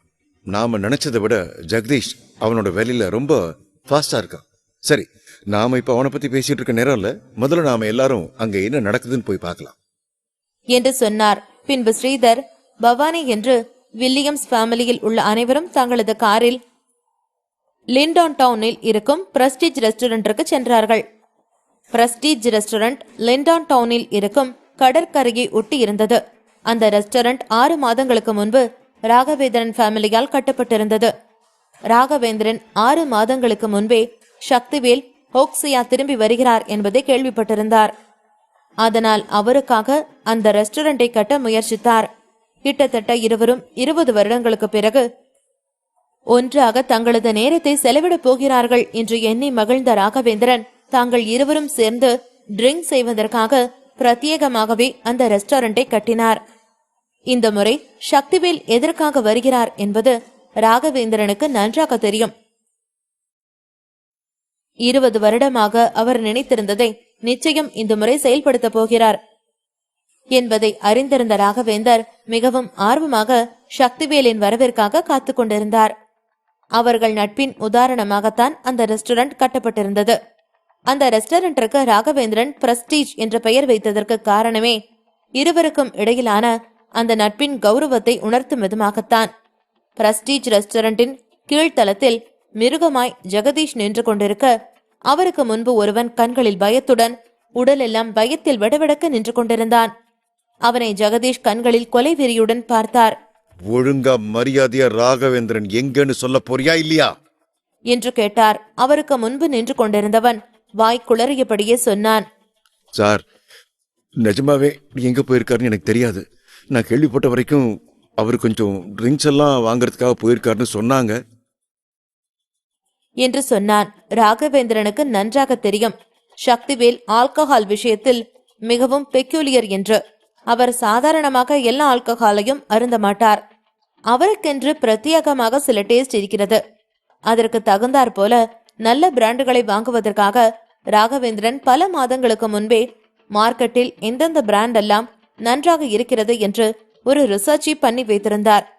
ராகவேந்திரனை பற்றி எதிரில் நின்றவன் அப்படி சொன்னதும் கோபமான ஜெகதீஷ் அவனை அப்படியே தூக்கி அங்கிருந்த ஒரு இரும்பு மேஜை மீது அடித்தார். அதில் மோதியவனின் மண்டையோடு சில்லு சில்லாக சிதறி அங்கேயே இறந்து போனான். பிரஸ்டீஜ் ரெஸ்டாரண்ட் ரத்த வெள்ளத்தில் மிதந்து கொண்டிருந்தது. அங்கிருந்த பல பேரை ஜெகதீஷ் கொன்றிருந்தார். வெள்ளை கலரில் இருந்த ரெஸ்டாரண்டின் சுவர்கள் அனைத்தும் சிவப்பு வண்ணமாக காட்சியளித்தது.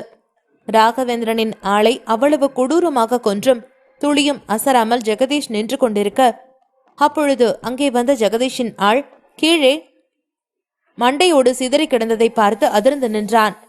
பின்பு ஜெகதீஷை பார்த்து பயந்து கொண்டே சொன்னான். மாஸ்டர், நாங்க நல்லா விசாரிச்சிட்டோம். இங்க எங்கேயுமே ராகவேந்திரன் இல்ல. ஒரு சில பேர் அவரு ஆல்கஹால் வாங்க போயிருக்கிறதாவும், இன்னும் சில பேர் வில்லியம்ஸ் ஃபேமிலியை எதிர்க்கிறதுக்காக சக்திவேல் சிட்டாடல் போயிருக்கிறதாவும், அவருக்கு ஹெல்ப் பண்றதுக்கு ராகவேந்திரன் அவர் கூட போயிருக்கிறதாவும் சொல்றாங்க என்று சொன்னான். அவன் அப்படி சொன்னதும் ஜெகதீஷ் கண்களில் கொலை வெறியுடன் அவனை பார்த்து கொண்டிருந்தார். உடனே அவன் மறுபடியும் வாய் குளறியபடியே சொன்னான். சார், நீங்க ஒன்றும் கவலைப்படாதீங்க. நான் இன்னும் 1/2 மணி நேரத்துல அந்த ராகவேந்திரன் எங்க இருக்கான் என்னங்கிற டீட்டெயில உங்களுக்கு சொல்றேன் என்று சொன்னான். உடனே ஜெகதீஷ் அவனை பார்த்து சிரித்துக் கொண்டு சொன்னார். அதுக்கு எந்த அவசியமும் இல்லை. as long as அவனோட பர்சனல் இன்ஃபர்மேஷன், ஒய்ஃப், குழந்தைங்க எல்லாத்த பத்தின டீட்டெயிலும் நாம கேதர் பண்ணி வச்சிருக்கோம்ல, அது போதும் அவனுடைய கண்ணில் நான் விரல விட்டு ஆட்டுறதுக்கு என்று சொன்னார். அவர் என்ன சொல்கிறார் என்று புரியாமல் அவருக்கு முன்பு நின்று கொண்டிருந்த அவரது ஆள் முழித்துக் கொண்டிருந்தான். உடனே, என்ன நான் என்ன சொல்றேன்னு உனக்கு புரியலையா? நீங்க எல்லாரும் ஹிக்ஸ்பர்க்ல கத்துக்கிட்ட ட்ரிக்கை மறந்துட்டீங்களா? கேள்விப்பட்டேன். இதே ட்ரிக்கை ஒரு முறை அந்த சரவணன் பயன்படுத்தினான். இப்ப இந்த ட்ரிக்கை நான் பயன்படுத்தி என்ன பண்றேன்னு பாருங்க என்று சொன்னவர் அவரது கையில் இருந்த ஒரு கனமான ரப்பர் போன்ற ஒன்றை தனது முகத்தில் எடுத்து மாட்டினார். அதை மாட்டியதும் அங்கிருந்தவர்களை பார்த்தார். பின்பு, இது எனக்கு எப்படி இருக்கு என்று கேட்டுக்கொண்டு சிரித்தார். ஜெகதீஷ் தனது கையில் வைத்திருந்த ரப்பர் போன்ற ஒரு பொருளை தனது முகத்தில் மாட்டிக்கொண்டு அங்கிருந்து அவரது ஆட்களை பார்த்தார். எப்படி இருக்கு என்று கேட்டார். எதிரில் நின்று கொண்டிருந்த அவரது ஆட்கள் அனைவரும் அதிர்ச்சியுடன் ஜெகதீஷை பார்த்தார்கள். ஜெகதீஷ் அவரது முகத்தில் முகமுடி ஒன்று போட்டிருந்தார். அதை பார்க்கும் பொழுது அப்படியே ராகவேந்திரன் போலவே இருந்தது. உடனே ஜெகதீஷின் ஆள், இந்த மாஸ்க போட்டது மட்டும் இல்ல, நீங்க இப்ப பேசுறது கூட அந்த ராகவேந்திரன் மாதிரி தான் இருக்கு. சத்தியமா உங்களை யாராலையும் கண்டுபிடிக்கவே முடியாது. எங்களுக்கே நீங்க இங்க பாசா இல்ல அந்த ராகவேந்திரனானு சந்தேகமா இருக்கு என்று சொன்னான். உடனே ஜெகதீஷ் சத்தமாக சிரித்துக் கொண்டு சொன்னார். அப்படியா? இப்போ இந்த மாஸ்கை வச்சு நான் டெஸ்ட் பண்ணி பார்க்க போறேன். அதுக்கப்புறம் தான் இது எந்த அளவுக்கு ஒர்க் அவுட் ஆகும்னு தெரியும் என்று சொன்னார். பாஸ், நீங்க இந்த மாஸ்கை வச்சு யாரை முதல்ல டெஸ்ட் பண்ண போறீங்க? எனக்கு தெரிஞ்சு நீங்க இந்த சக்திவேலை தான் டெஸ்ட் பண்ண போறீங்க. ஏன்னா இத்தனை நாள் அவன் காத்துக்கிட்டு இருந்தது இந்த சக்திவேலுக்காகத்தானே என்று ஜெகதீஷின் ஆள் சொன்னான். உடனே ஜெகதீஷ், அதுதான் இல்ல, அதுக்கு முன்னாடி நான் ஒரு முக்கியமான ஆளை பார்க்கணும். அந்த ஆளுக்கு சந்தேகம் வரலனா மற்றவங்க யாருக்கும் சந்தேகம் வரத்துக்கு வாய்ப்பே இல்லை என்று சொன்னார். நீங்க யார சொல்றீங்க பாஸ்? சக்திவேலோட முக்கியமான ஆளு ராகவேந்திரனுக்கு யாரு என்று கேட்டான். உடனே ஜெகதீஷ் கொடூரமாக சிரித்துக்கொண்டு, வேற யாரு? அவன் பொண்டாட்டி தான். அவன் பொண்டாட்டி மேலதானே இருக்கா. நான் அவளை போய் பார்த்து என்ன கன்ஃபார்ம் பண்ணிட்டு வந்தேன்னா ஓகே என்று சொல்லிவிட்டு வேகமாக அங்கிருந்த மாடிப்படியில் ஏறியவர் ஃபர்ஸ்ட் ஃப்ளோரில் இருந்த ஒரு அறையில் சேரில் வாயை கட்டிய நிலையில் இருந்த ராகவேந்திரனின் மனைவி அருகே சென்றார். முகமுடி போட்டு வந்த ஜெகதீஷை பார்த்ததும் அந்த பெண் கண்ணீர் வடித்தார். வேகமாக அவர் அருகில் சென்ற ஜெகதீஷ் அந்த பெண்ணின் வாயில் கட்டியிருந்த அந்த சிறு துணியை எடுத்து விட்டார். உடனே அந்த பெண், என்னங்க, நல்ல வேளை நீங்க வந்துட்டீங்க. நம்மளோட ரெஸ்டாரண்ட்டை சுத்தி யாரும் நிறைய பேர் இருக்காங்க. எனக்கு தெரிஞ்சு இங்க யாரும் நமக்கு வேண்டாதவங்க வந்துட்டாங்கன்னு நினைக்கிறேன். நீங்க வரலைனா எனக்கு என்ன ஆயிருக்கும்னு நினைச்சாலே பயமா இருக்கு என்று சொன்னார். உடனே அந்த பெண்ணின் கன்னத்தை பிடித்துக்கொண்டு ஜெகதீஷ் சொன்னார். இப்ப எதுக்கு அழற? அதான் நான் வந்துட்டேன்ல, எதுவும் உனக்கு ஆகாது, சரியா என்று சொன்னார். உடனே அந்த பெண், சரிங்க, உங்க ஃப்ரெண்ட் சக்திவேலுக்காக ட்ரிங்க்ஸ் வாங்கிட்டு வர போனீங்களே, வாங்கிட்டு வந்துட்டீங்களா? அவரு வரேன்னு சொல்லிட்டு இருந்தாரே, வந்துட்டாரா என்று கேட்டார். அவர்கள் பேசிக் கொண்டிருக்கும் பொழுதே கீழே ஏதோ சத்தம் கேட்டது. உடனே ஜெகதீஷ், அநேகமா வந்திருக்கிறது சக்திவேலுன்னு தான் நான் நினைக்கிறேன், நான் போய் பார்க்கறேன் என்று சொல்லிவிட்டு அங்கிருந்து எழுந்தார். உடனே அந்த பெண் அவரின் கையை பிடித்துக் கொண்டார். பின்பு, என்னங்க, நானும் உங்க கூட வரேன், நானும் அவரை பார்க்கணும்ல என்று சொன்னார். இல்ல இருக்கிற சூழ்நிலை சரியில்லை. முதல்ல நான் சக்திவேலை பார்த்து நம்ம பில்டிங்கை சுத்தி இருக்கிறது யாருன்னு பாத்துக்கிறேன். அதுக்கப்புறம் நான் எப்ப சொல்றேனோ அப்ப நீ கீழே வா, ஓகே என்று சொல்லிவிட்டு மறுபடியும் அவரது கன்னத்தை தட்டி கொடுத்துவிட்டு அங்கிருந்து சென்றார். ராகவேந்திரனின் மனைவியிடம் பேசிவிட்டு வேகமாக கீழே வந்த ஜெகதீஷ் அங்கிருந்த தனது ஆட்களை பார்த்தார். யாராவது சந்தேகப்படுற மாதிரி வந்தாங்களா என்று கேட்டார். உடனே, இல்ல பாஸ், யாரும் வரல என்று அவரது ஆள் சொன்னான். உடனே, சரி, அந்த சக்திவேலு இன்னைக்கு இங்க வரேன்னு சொல்லிக்கிட்டாங்க. அவன் எங்க வரான் என்னன்னு டீடைல்ஸ் ஏதாவது கலெக்ட் பண்ணீங்களா என்று கேட்டார். ஆமா பாஸ், அவங்க 2 பேரும் இன்னைக்கு இங்க மீட் பண்றது உண்மைதான்.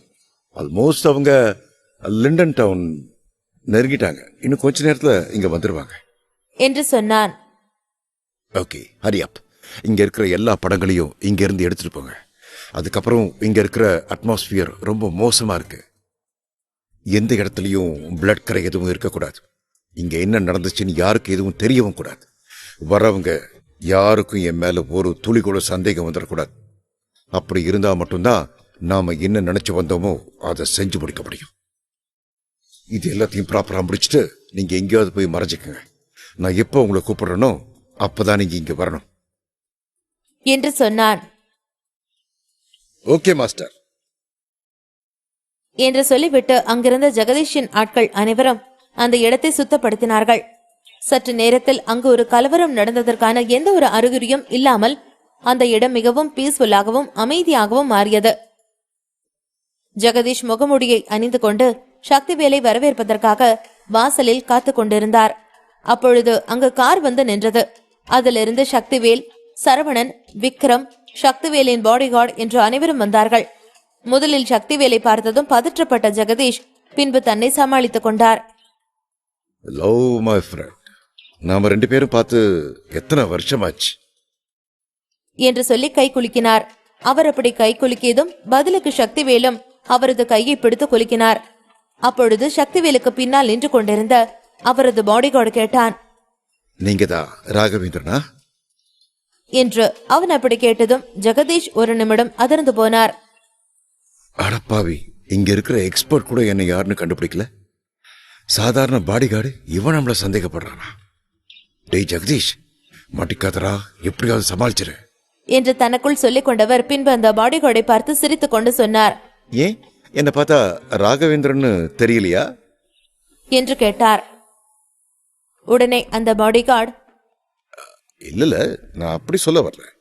உங்களை பத்தி நான் நிறைய கேள்விப்பட்டிருக்கேன், அதனாலதான் ஆர்வத்துல கேட்டேன் என்று சொன்னான். இவன் இந்த அர்த்தத்துல கேட்டானா? ஜெகதீஷ், நீதான் தப்பா புரிஞ்சுட்டு நினைக்கிறேன். வாயை கொடுத்து நீயே மாட்டிக்காத என்று தனக்குள் சொல்லிக் கொண்டவர் அவர்களை பார்த்து சிரித்தார். பின்பு அங்கிருந்த ஒவ்வொருவரையும் ஜெகதீஷ் நோட்டம் போட்டார். அப்பொழுது சரவணனின் அருகில் நின்று கொண்டிருந்த விக்ரமை பார்த்ததும் ஒரு நிமிடம் தனது புருவத்தை சுருக்கிக் கொண்டு ஏதோ யோசித்தார். அவர் அப்படி யோசிப்பதை விக்ரம் பார்த்தார். என்னாச்சு, ஏன் அப்படி பாக்குறீங்க என்று கேட்டார். உடனே ஜெகதீஷ், அது ஒண்ணும் இல்ல, உங்களை இதுக்கு முன்னாடி வேற எங்கேயோ பார்த்த மாதிரி இருந்துச்சு, அதான் யோசிச்சேன். சரி, அதை விடுங்க. ஏன் எல்லாரும் வெளியே நிக்கிறீங்க? வாங்க, எல்லாரும் உள்ள போலாம் என்று ஏதோ அது அவருடைய ரெஸ்டாரண்ட் போல அனைவரையும் உரிமையாக உள்ளே கூப்பிட்டார். அங்கு நின்று கொண்டிருந்த அனைவரும் அவர்கள் முன்பு நிற்பது ராகவேந்திரன் என்று நினைத்து சிரித்துக் கொண்டே உள்ளே சென்றார்கள். ஆனால் விக்ரம் மட்டும் ஏதோ யோசித்தவாறு நின்றார். அவர் மனதிற்குள் ஏதோ தவறாக இருக்கிறது என்பது மட்டும் புரிந்தது. விக்ரமின் முகபாவனையை சரவணன் பார்த்தான். பின்பு, என்னாச்சு என்று கேட்டான். ஒண்ணும் இல்ல, ஒருவேளை இவ்வளவு தூரம் டிராவல் பண்ணி வந்ததுனால எனக்கு கொஞ்சம் டயர்டா இருக்குன்னு நினைக்கிறேன் என்று சொல்லி சமாளித்தாலும் அவரது பார்வை முழுவதும் அங்கு நின்று கொண்டிருந்த ஜெகதீஷின் மீதுதான் இருந்தது.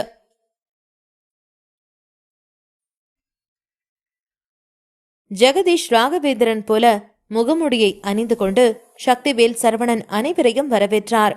அது ஜெகதீஷ் தான் என்று அறியாத சக்திவேலும் ஜெகதீஷுடன் கை குலுக்கிவிட்டு அந்த ரெஸ்டாரண்டிற்குள் சென்றார். உள்ளே சென்ற ஜெகதீஷ் அனைவரிடமும் சிரித்துக் கொண்டு பேசினார். வாங்க, எல்லாரும் உள்ள வாங்க. எல்லாரும் இதை உங்களோட வீடு மாதிரி நினைச்சுக்கங்க. இந்த ரெஸ்டாரண்ட் கட்டினது காரணமே நானும் சக்திவேலும் ஒன்னா எங்களோட நேரத்தை கழிக்கிறதுக்காக தான்.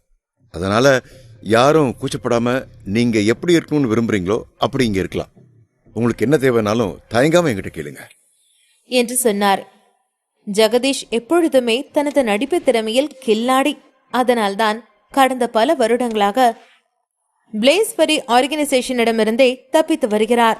அவர் எப்படியும் இங்கு எந்த ஒரு சிக்கலும் வந்துவிடக் கூடாது என்று நினைத்துதான் ஏற்கனவே இந்த பிளானை போட்டிருந்தார்.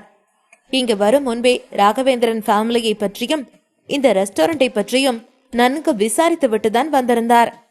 அதனால் ஜெகதீஷ் யாருக்கும் சந்தேகம் வராத வண்ணம் நன்றாக அனைவர் முன்பும் நடித்து பேசிக் கொண்டிருந்தார். அவரது சிரிப்பை பார்த்ததும் சக்திவேலும் சிரித்துக் கொண்டே பேசினார். ஆமா, லெட்ஸ் செலிப்ரேட். உங்க எல்லாருக்கும் எவ்வளவு ட்ரிங்க் பண்ண தோணுதோ அவ்வளவு ட்ரிங்க் பண்ணுங்க என்று சொன்னார். பின்பு சக்திவேல் அங்கு நின்று கொண்டிருந்த ஜெகதீஷை ராகவேந்திரன் என்று நினைத்து அவரது தோளில் கை போட்டுக்கொண்டு அவரை உள்ளே அழைத்துக் கொண்டு அங்கிருந்த ஒரு சோஃபாவில் உட்கார்ந்தார். பின்பு இருவரும் சியர்ஸ் சொல்லி ட்ரிங்க் செய்ய ஆரம்பித்தார்கள். முதலில் ட்ரிங்க் செய்தால் தன்னுடைய நிலைமை கொஞ்சம் மாறும் என்று நினைத்திருந்த விக்ரமின் நிலைமை இன்னும் மோசமாகிக் கொண்டே போனது. திடீரென்று விக்ரமிற்கு கை கால்கள் எல்லாம் உதற ஆரம்பித்தது. அவரது கண்களும் சிவக்க ஆரம்பித்தது. அதை சரவணன் பார்த்தான். உடனே, விக்ரம், உங்களுக்கு தோன்ற மாதிரியே எனக்கு ஏதோ தப்பா இருக்கும்னு தோணுது என்று சரவணன் சொன்னான். ஜெகதீஷுடன் சியர் சொல்லி ட்ரிங்க் செய்து கொண்டிருந்த ஜஸ்டின் அவர்கள் இருவரும் பேசிக் கொண்டிருப்பதை பார்த்து அவர்கள் அருகில் வந்தான். பின்பு, உங்களுக்கு அப்படி தோணுதா? எனக்கும் அப்படிதான் தோணுது. இந்த இடத்துல ஏதோ பிளட் ஸ்மெல் வர மாதிரி இருக்கு. கண்டிப்பா இந்த இடத்துல ஏதோ நடந்திருக்கு என்று ஜஸ்டின் சொல்லி முடிக்கும் முன்பே விக்ரம் தனது கையில் வைத்திருந்த அந்த ஒயின் கிளாஸை அப்படியே உடைத்துவிட்டு வேகமாக 2 அடியில் அங்கிருந்து சென்றவர் ஜெகதீஷின் கழுத்தை பிடித்து நெரித்தார். யூ ராஸ்கல், இது நீதானே என்று கேட்டார். விக்ரமின் அந்த செயலை பார்த்ததும் அங்கிருந்த அனைவரும் அதிர்ந்து போனார்கள்.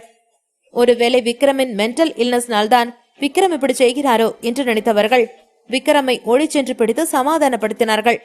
ஆனால் விக்ரம் இருந்த கோபத்திற்கு அங்கிருந்த அனைவரையும் தூக்கி வீசிவிட்டு மறுபடியும் ஓடிச் சென்று ஜெகதீஷின் சட்டையை பிடித்து உழுக்கு உழுக்கென்று உலுக்கிக் கொண்டிருந்தார். உண்மையில் விக்ரம் தனது வாழ்க்கையில் யாரை பார்க்க கூடாது என்று நினைத்திருந்தாரோ அவர்தான் இவர். விக்ரம் இந்த உலகிலேயே தான் வாழ வேண்டாம், தன் உயிரை மாய்த்து கொள்ளலாம் என்று எண்ணும் அளவிற்கு அவரை டிப்ரெஷனில் தள்ளியதும் இவர்தான்.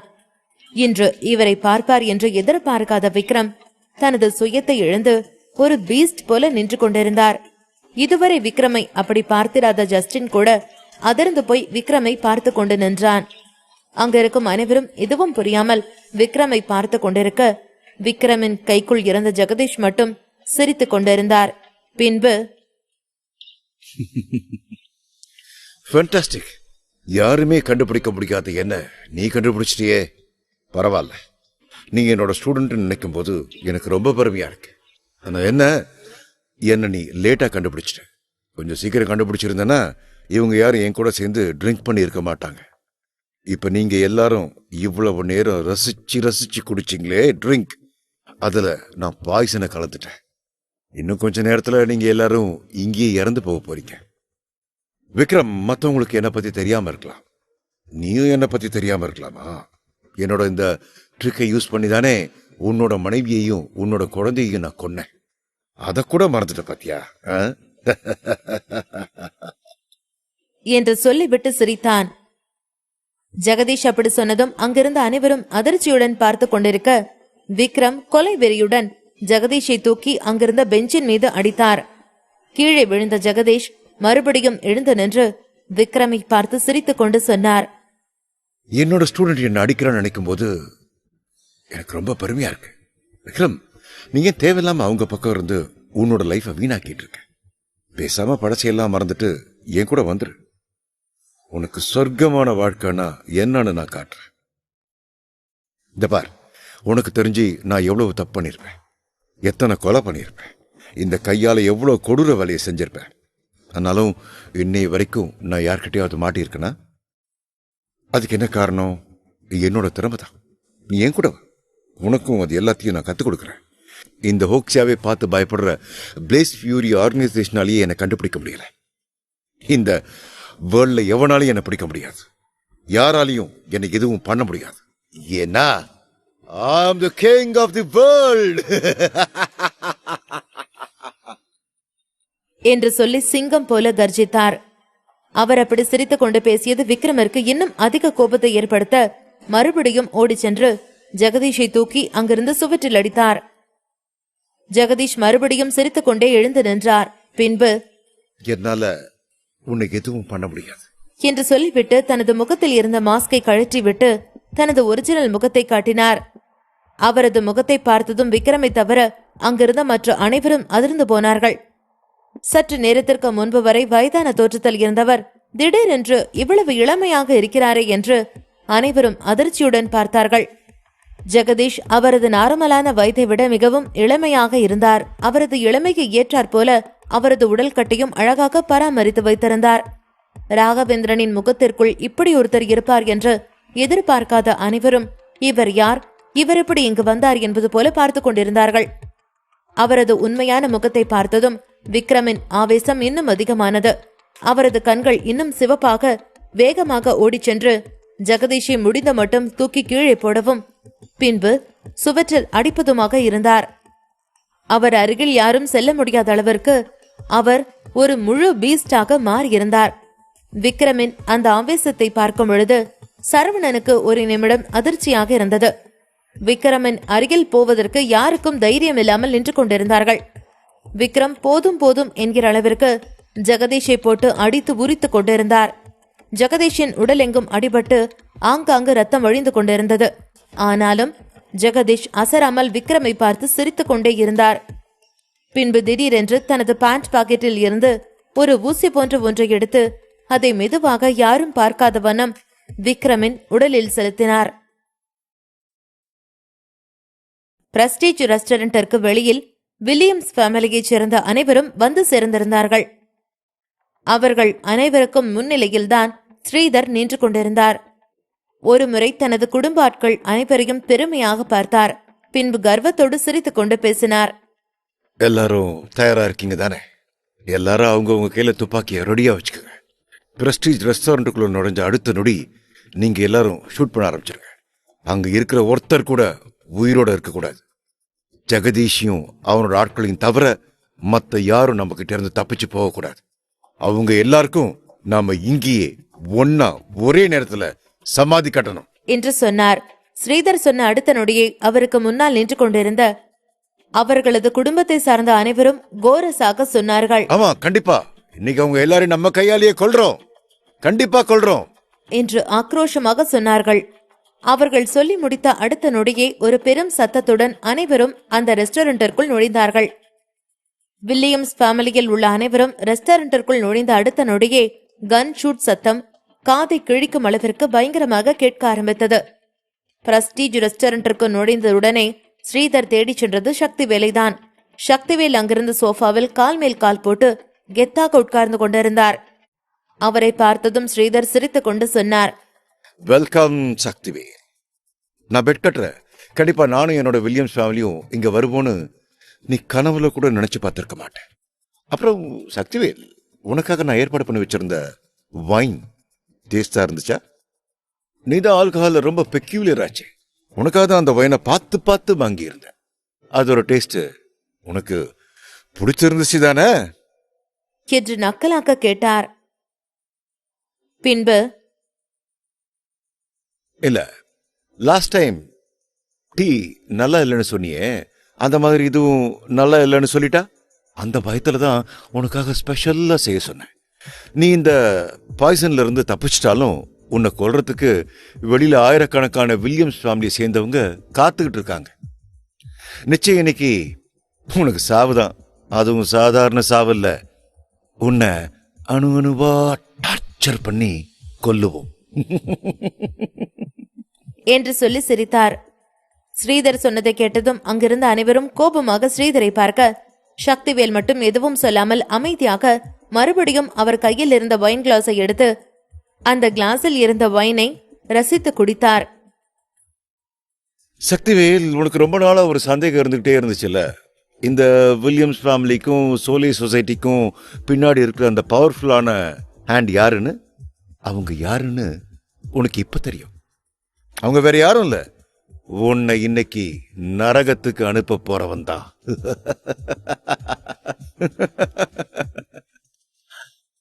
என்று சொல்லி சிரித்தார். ஸ்ரீதர் சொன்னதை கேட்ட சரவணன் எதுவும் சொல்லாமல் அவன் அருகில் நின்று கொண்டிருந்த ஜஸ்டினை பார்த்தான். ஜஸ்டினும் அப்பொழுதுதான் ஜெகதீஷை நன்றாக உற்று பார்த்தான். திடீரென்று ஜஸ்டினின் முகம் சுருங்கியது.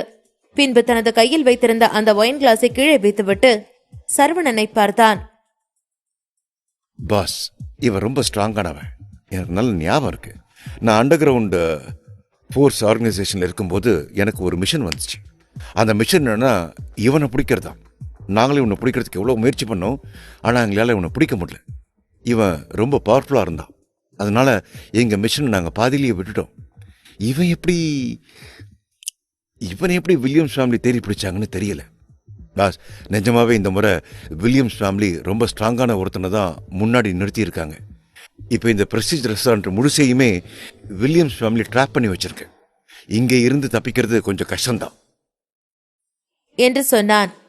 சரவணனுக்கு தெரிந்து இதுவரை ஜஸ்டின் யாரையும் பார்த்து இப்படி பயந்ததும் இல்லை, யாருடைய ஸ்ட்ரென்த்தை பார்த்து புகழ்ந்ததும் இல்லை. முதல் முறை ஜஸ்டின் ஒருவனை தன்னால் பிடிக்க முடியவில்லை, அதனால் மிஷனை கைவிட்டு விட்டேன் என்று சொன்னது சரவணனுக்கு பேர் அதிர்ச்சியை கொடுத்தது. சரவணன் முகத்தில் அதிர்ச்சியை பார்த்த ஜஸ்டின் மறுபடியும் பேச ஆரம்பித்தான். நான் விசாரிச்ச வரைக்கும் பாஸ், நமக்கு என்ன நியூஸ் கிடைச்சிருக்குன்னா, கடகோவை சேர்ந்த ஷிப்பு பிரஸ்டீஜ் ரெஸ்டாரண்ட்டுக்கு வெளியில தான் நிக்குது. நாம நினைச்சதை விட வில்லியம்ஸ் ஃபேமிலியில இருந்து நிறைய பேர் வந்திருக்காங்க. அவங்க எல்லாரும் வெல் ப்ரிப்பேர்டா ஆயுதத்தோடு தான் வந்திருக்காங்க. அவங்க ஃபேமிலியே மட்டும் இல்ல, அவங்க ஒரு தனி ஃபோர்ஸையும் அவங்க கூட கூட்டிட்டு வந்திருக்காங்க. அது மட்டும் இல்லாம இப்ப இவங்க கூட அண்டர் கிரவுண்ட் வேர்ல்டு டெவிலான ஜெகதீஷும் இருக்காரு என்று சொன்னான். ஜஸ்டின் சொன்னதை கேட்டதும் ஜெகதீஷ் சிரித்துக் கொண்டு சொன்னார், ஒன்னும் கவலைப்படாதீங்க. நீங்க உள்ள வரும்போது நான் உங்களுக்காக ரெடி பண்ணி வச்சிருந்த அந்த பாய்சனை ஸ்மெல் பண்ணிட்டு தான் வந்தீங்க. நம்மளோட முதல் மீட்டிங்க ரொம்ப அமக்களமா போச்சுல்ல என்று சொல்லி சிரித்தார். அவரின் அந்த சிரிப்பு சத்தம் அங்கிருந்த அனைவருக்கும் எரிச்சலூட்டியது. விக்ரமிற்கும் அவரை இப்பொழுதே தனது கையால் வெட்டி வீச வேண்டும் போல் தோன்றியது. விக்ரம் கொலை விரியில் ஜெகதீஷை பார்த்தார். விக்ரமின் கோபத்தை பார்த்த ஜெகதீஷ் சிரித்துக் கொண்டு சொன்னார், என்ன விக்ரம், என்ன கொல்லணும்னு உனக்கு தோணுதா? வெறியாகுதா? பா, வந்து என்ன தாராளமா கொடுக்கும். நான் அவனை தடுக்க போறது இல்ல. உனக்கு முழு பர்மிஷனை கொடுக்கறேன்.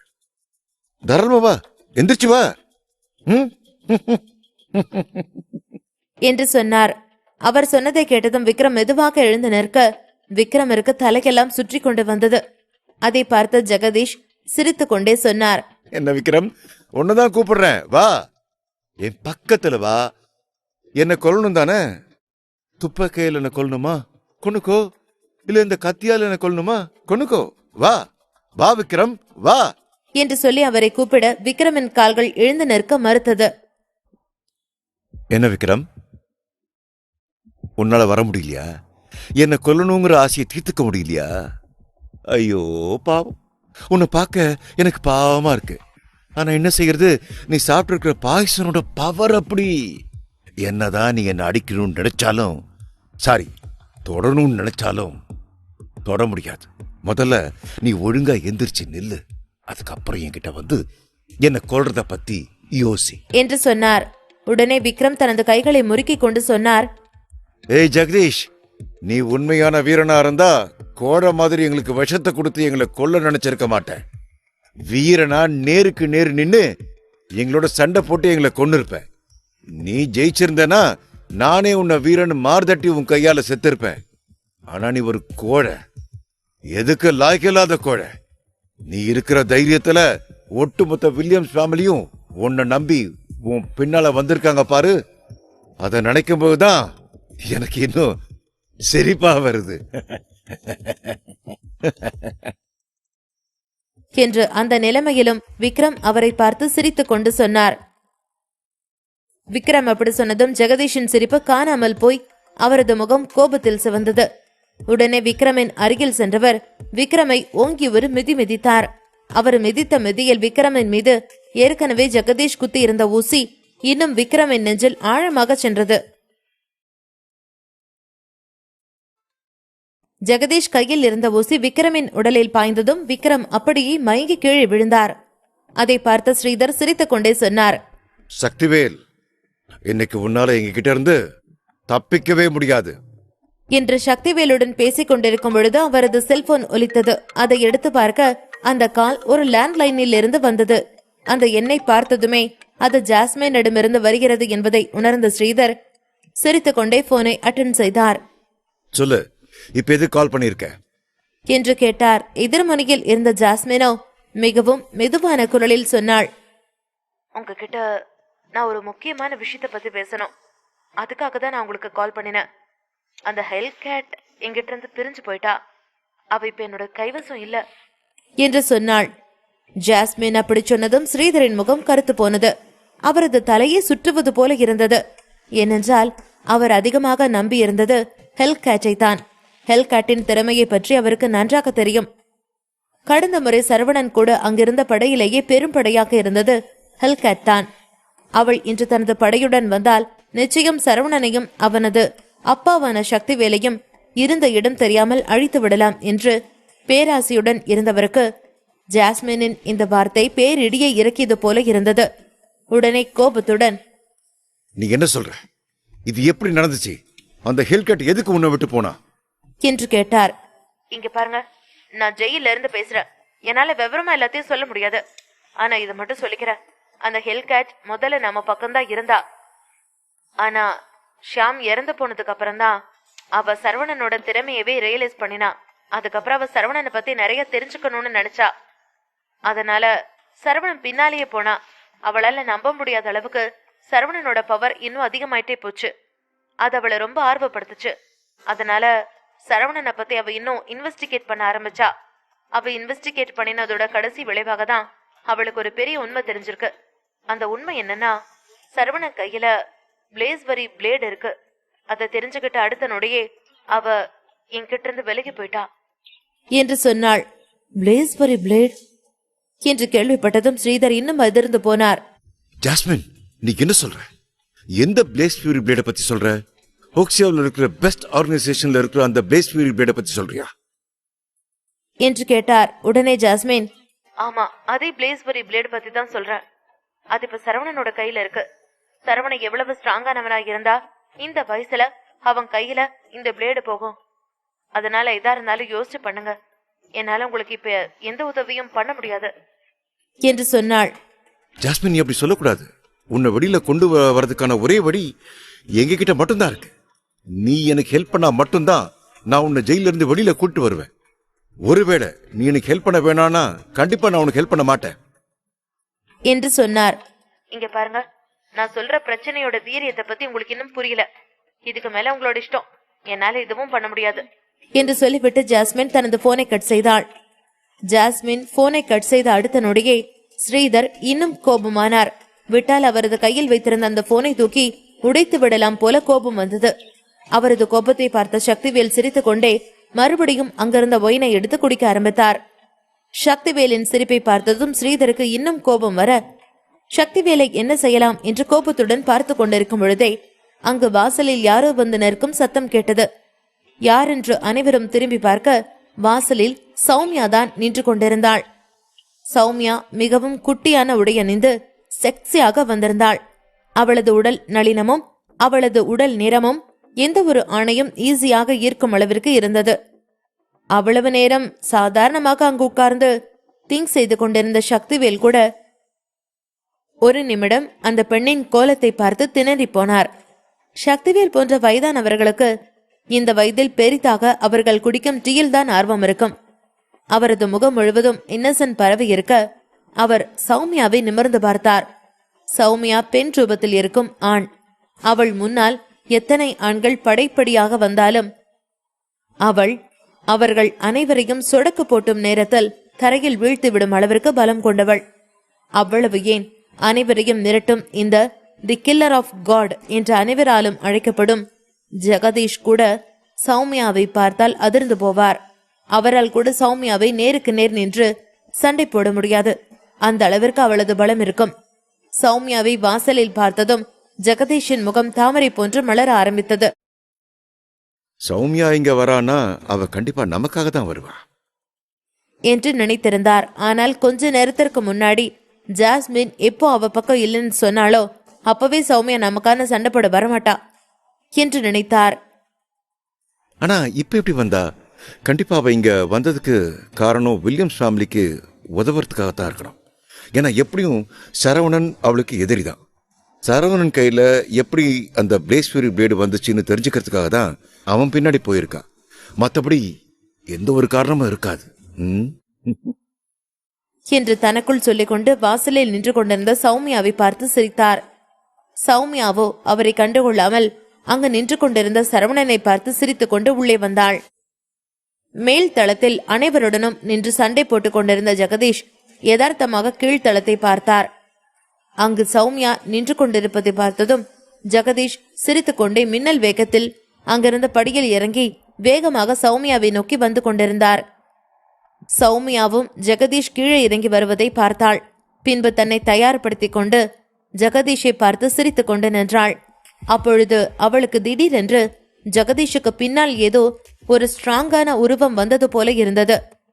அது என்ன என்று அவள் நன்றாக கண் விழித்து பார்ப்பதற்குள் ஜெகதீஷ் சௌமியாவிற்கு சற்று தூரம் தள்ளி தரையில் வீழ்ந்து கிடந்தார்.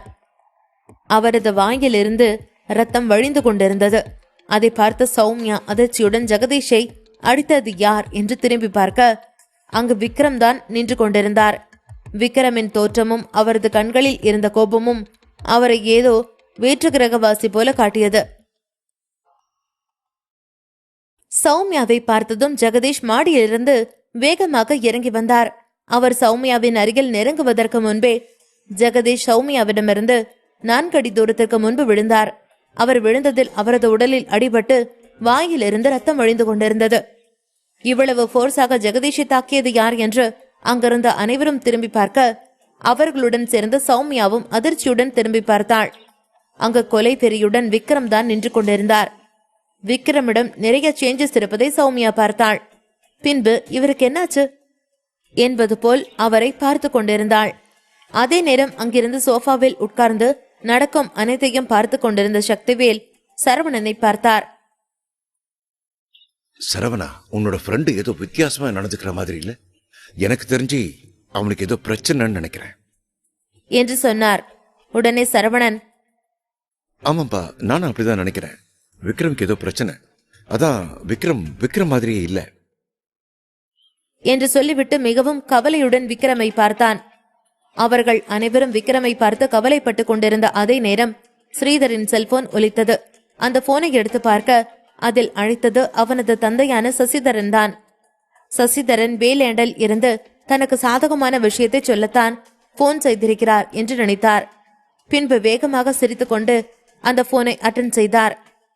சொல்லுங்கப்பா, போன விஷயம் என்னாச்சு என்று கேட்டார். அவ்வளவு நேரம் சிரித்துக் கொண்டிருந்த ஸ்ரீதரின் முகம் எதிர் திசையில் ஏதோ ஒன்று கேள்விப்பட்டதும் அப்படியே மாறிப்போனது. ஸ்ரீதரின் முகம் மாறியதை பார்த்த சக்திவேல் சிரித்துக்கொண்டே மெதுவாக எழுந்து ஸ்ரீதரை பார்த்து, நீ ஏன் இன்னைக்கு சாக போறன்னு இப்போ உனக்கு புரியும் என்று சொல்லிவிட்டு தனது டிரெஸ்ஸில் ஏதோ தூசி இருப்பது போல் தட்டிவிட்டு அங்கிருந்து சென்றார். ஸ்ரீதரை கடந்து போகும் பொழுதும் சக்திவேலின் முகத்தில் இருந்த சிரிப்பு மாறாமல் இருந்தது. அவருக்கு வேலேண்டில் என்ன நடந்திருக்கும் என்ற நிகழ்வு கண்முன்பு படமாக ஓடியது. வேலேண்டில் ஒரு பிரம்மாண்டமான வில்லாவிற்குள் சிவப்பு கலர் டிரெஸ் அணிந்திருந்த இளம்பெண் அவர்களுக்கு எதிரில் நின்று கொண்டிருந்த சசிதரனை பார்த்து கொண்டிருந்தாள். அந்த பெண் பார்ப்பதற்கு மிகவும் இளமையானவளாக இருந்தாள். கிட்டத்தட்ட அவளுக்கும் சரவணன் வயதுதான் இருக்கும். அந்த பெண் ஒரு நிமிடம் அவளுக்கு முன் உட்கார்ந்திருந்த சசிதரனை பார்த்தாள். பின்பு, சோ நீங்க இப்ப வில்லியம்ஸ் ஃபேமிலியிலிருந்து வரேன்னு சொல்றீங்களா என்று கேட்டாள். உடனே சசிதரன் அந்த பெண்ணுக்கு முன்னால் மிகவும் பவ்யமாக நின்று கொண்டு, நான் வில்லியம்ஸ் ஃபேமிலியில இருந்து தான் வரேன். மைட்டி 7 ஃபேமிலியில உள்ளவங்களும் இங்கதான் வாழ்றாங்கன்னு நான் கேள்விப்பட்டேன். அவங்கள பாக்குறதுக்காக தான் இங்க வந்தேன் என்று சொன்னார். சசிதரன் வில்லியம்ஸ் ஃபேமிலியை மிகவும் மதிக்கத்தக்க பதவியில் இருப்பவர். அவரை கண்டால் அனைவரும் எழுந்து நிற்பார்கள். அவரது முகத்தை கூட பார்த்து பேச அனைவரும் அஞ்சுவார்கள். ஆனால் அப்படிப்பட்டவர் இன்று அந்த சிறிய பெண் முன்னால் ஏதோ ஸ்கூல் ஸ்டூடெண்ட் போல நின்று கொண்டிருந்தார். அவருடைய பவரும் அதிகாரமும் ஒன்லி வில்லியம்ஸ் ஃபேமிலியின் மேல்தான். ஆனால் வேலாண்டை பொறுத்தவரை அவர் தோசியை விட மிகவும் சிறியவர். சசிதரனுக்கும் அவருடைய தகுதி தெரியும் என்பதால் அவரும் தன்னுடைய கௌரவத்தை பொருட்படுத்தாமல் மிகவும் தாழ்மையுடனே அந்த பெண்ணிடம் பேசினார். இந்த வேஸ்லாண்டை சேர்ந்த அனைவருமே மற்ற ஃபேமிலியை கம்பேர் பண்ணும் பொழுது மிகவும் உயர்வானவர்கள். ஃபீனிக்ஸ் ஃபேமிலியிலேயே இவர்கள் ஃபேமிலி தான் முதலிடத்தில் இருக்கும். இவர்களை கேட்காமல் ஃபீனிக்ஸ் ஃபேமிலியில் உள்ள யாரும் எந்த ஒரு முடிவும் எடுக்க மாட்டார்கள். இவர்கள் யார் பக்கம் நிற்கிறார்களோ அவர்கள் தவறே செய்தாலும் அவர்களை பீட் செய்ய யாராலும் முடியாது. அந்த அளவுக்கு இவர்களிடம் பவர் இருந்தது. அதை உணர்ந்துதான் இன்று சசிதரன் அவர்களை பார்க்க வந்திருந்தார்.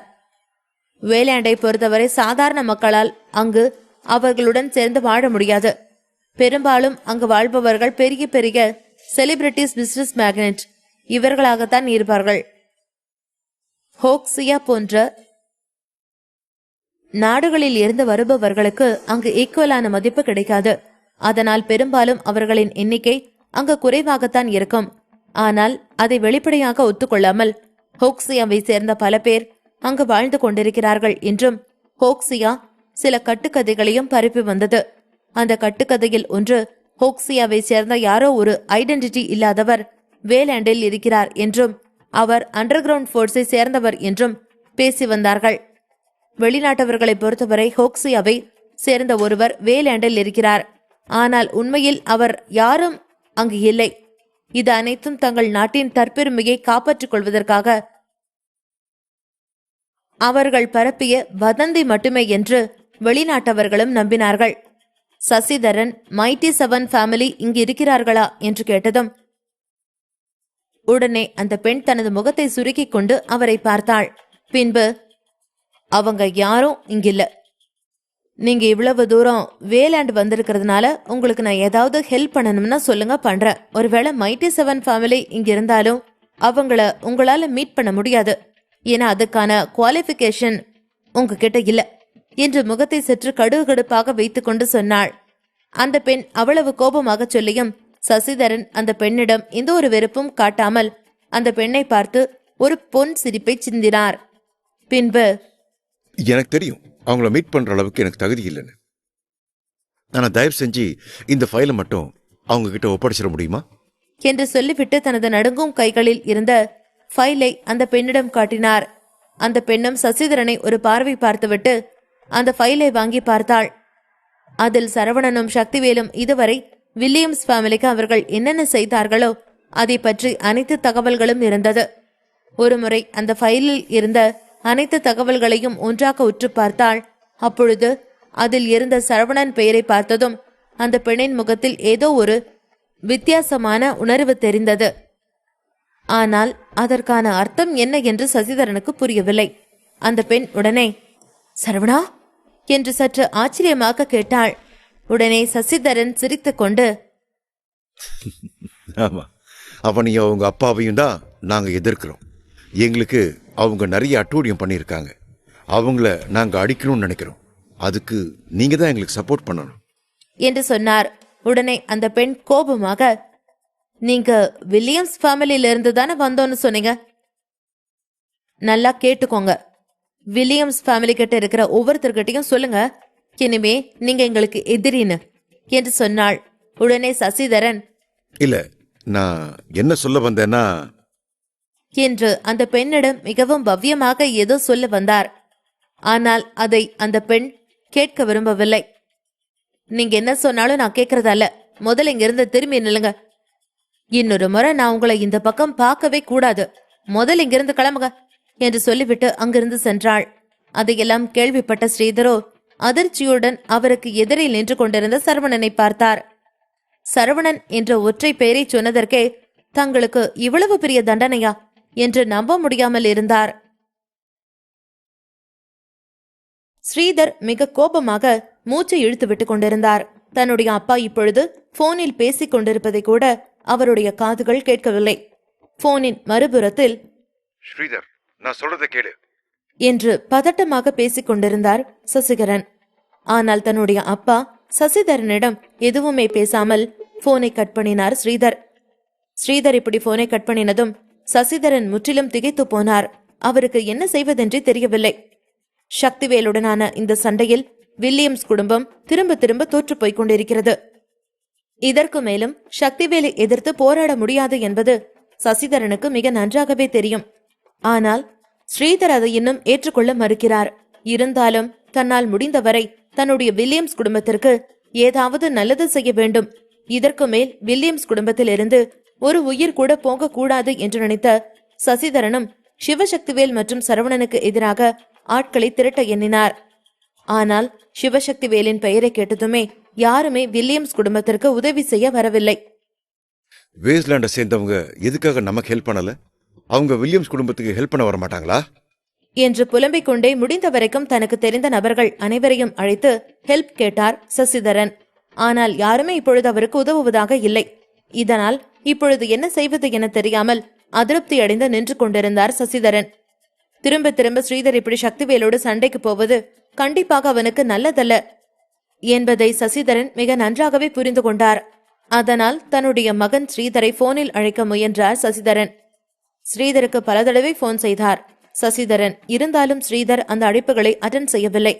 அதற்கு மேலும் தன் கோபத்தை கட்டுப்படுத்த முடியாமல் கோபமாக ஸ்ரீதர், இந்த போன் இது இருக்கிறதுனால தானே அவர் சும்மா சும்மா கால் பண்ணிட்டு தொந்தரவு பண்ணிட்டு இருக்காரு.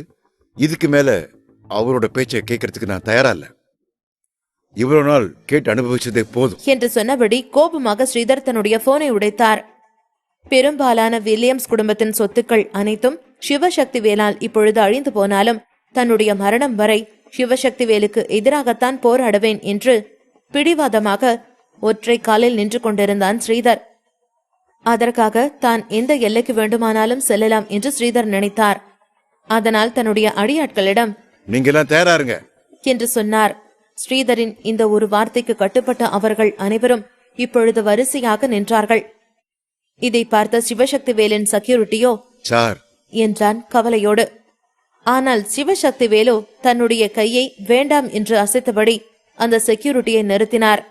அவர் வாயை திறப்பதற்கு முன்பாகவே அவர் என்ன சொல்ல வருகிறார் என்பதை அறிந்திருந்தார். சார், நான் அந்த ஸ்ரீதரை இப்பவே கொன்னுட்டுமா என்றுதான் அந்த செக்யூரிட்டி கேட்க விரும்பி இருக்க வேண்டும் என்பது சக்திவேலுக்கு மிக நன்றாகவே தெரியும். கொஞ்ச நேரம் அமைதியா நில்லு என்றார் சக்திவேல். ஆனா சார் அது என்று அந்த செக்யூரிட்டி மீண்டும் எதையோ பேசுவதற்காக வாயை திறக்க சிவசக்திவேல் மீண்டும் அவரை பார்த்து, உன்னை வாயை மூட சொன்னேன் என்று சொன்னபடி சரவணனை பார்த்து, சரவணா, நீங்க எல்லாரும் இப்ப இங்கிருந்து வெளியே போங்க என்று சொன்னார் சக்திவேல்.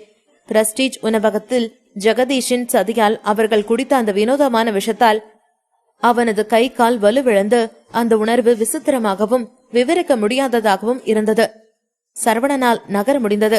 ஆனால் இங்கு நடக்கும் பிரச்சனையில் யாரையாவது அடிக்கும் அளவிற்கு பலம் இப்பொழுது அவனிடம் இல்லை. அவனுடைய பலம் கிட்டத்தட்ட பாதிக்கு மேலாக குறைந்து விட்டது போல் தெரிந்தது சரவணனுக்கு. அவர்களை வெளியே போக சொன்னபடி எழுந்து நின்ற சக்திவேலோ, இந்த வில்லியம்ஸ் குடும்பம் என்ன ரொம்பவே கொடுமைப்படுத்தி இருக்கு. என்னோட ஒட்டுமொத்த வேலன் குடும்பத்தையும் ஒடுக்கி என்னை ஒழிச்சுக்கிட்டு நினைச்சாங்க. இத்தனை வருஷமா ஒவ்வொரு நாளும் என்னுடைய ஒட்டுமொத்த குடும்பத்துக்குமே கெட்டது பண்ணிக்கிட்டு இருக்காங்க. அதனால இன்னைக்கு இந்த விஷயத்தை நான் மட்டுமே டீல் பண்றேன். இது என்னோட கணக்கு.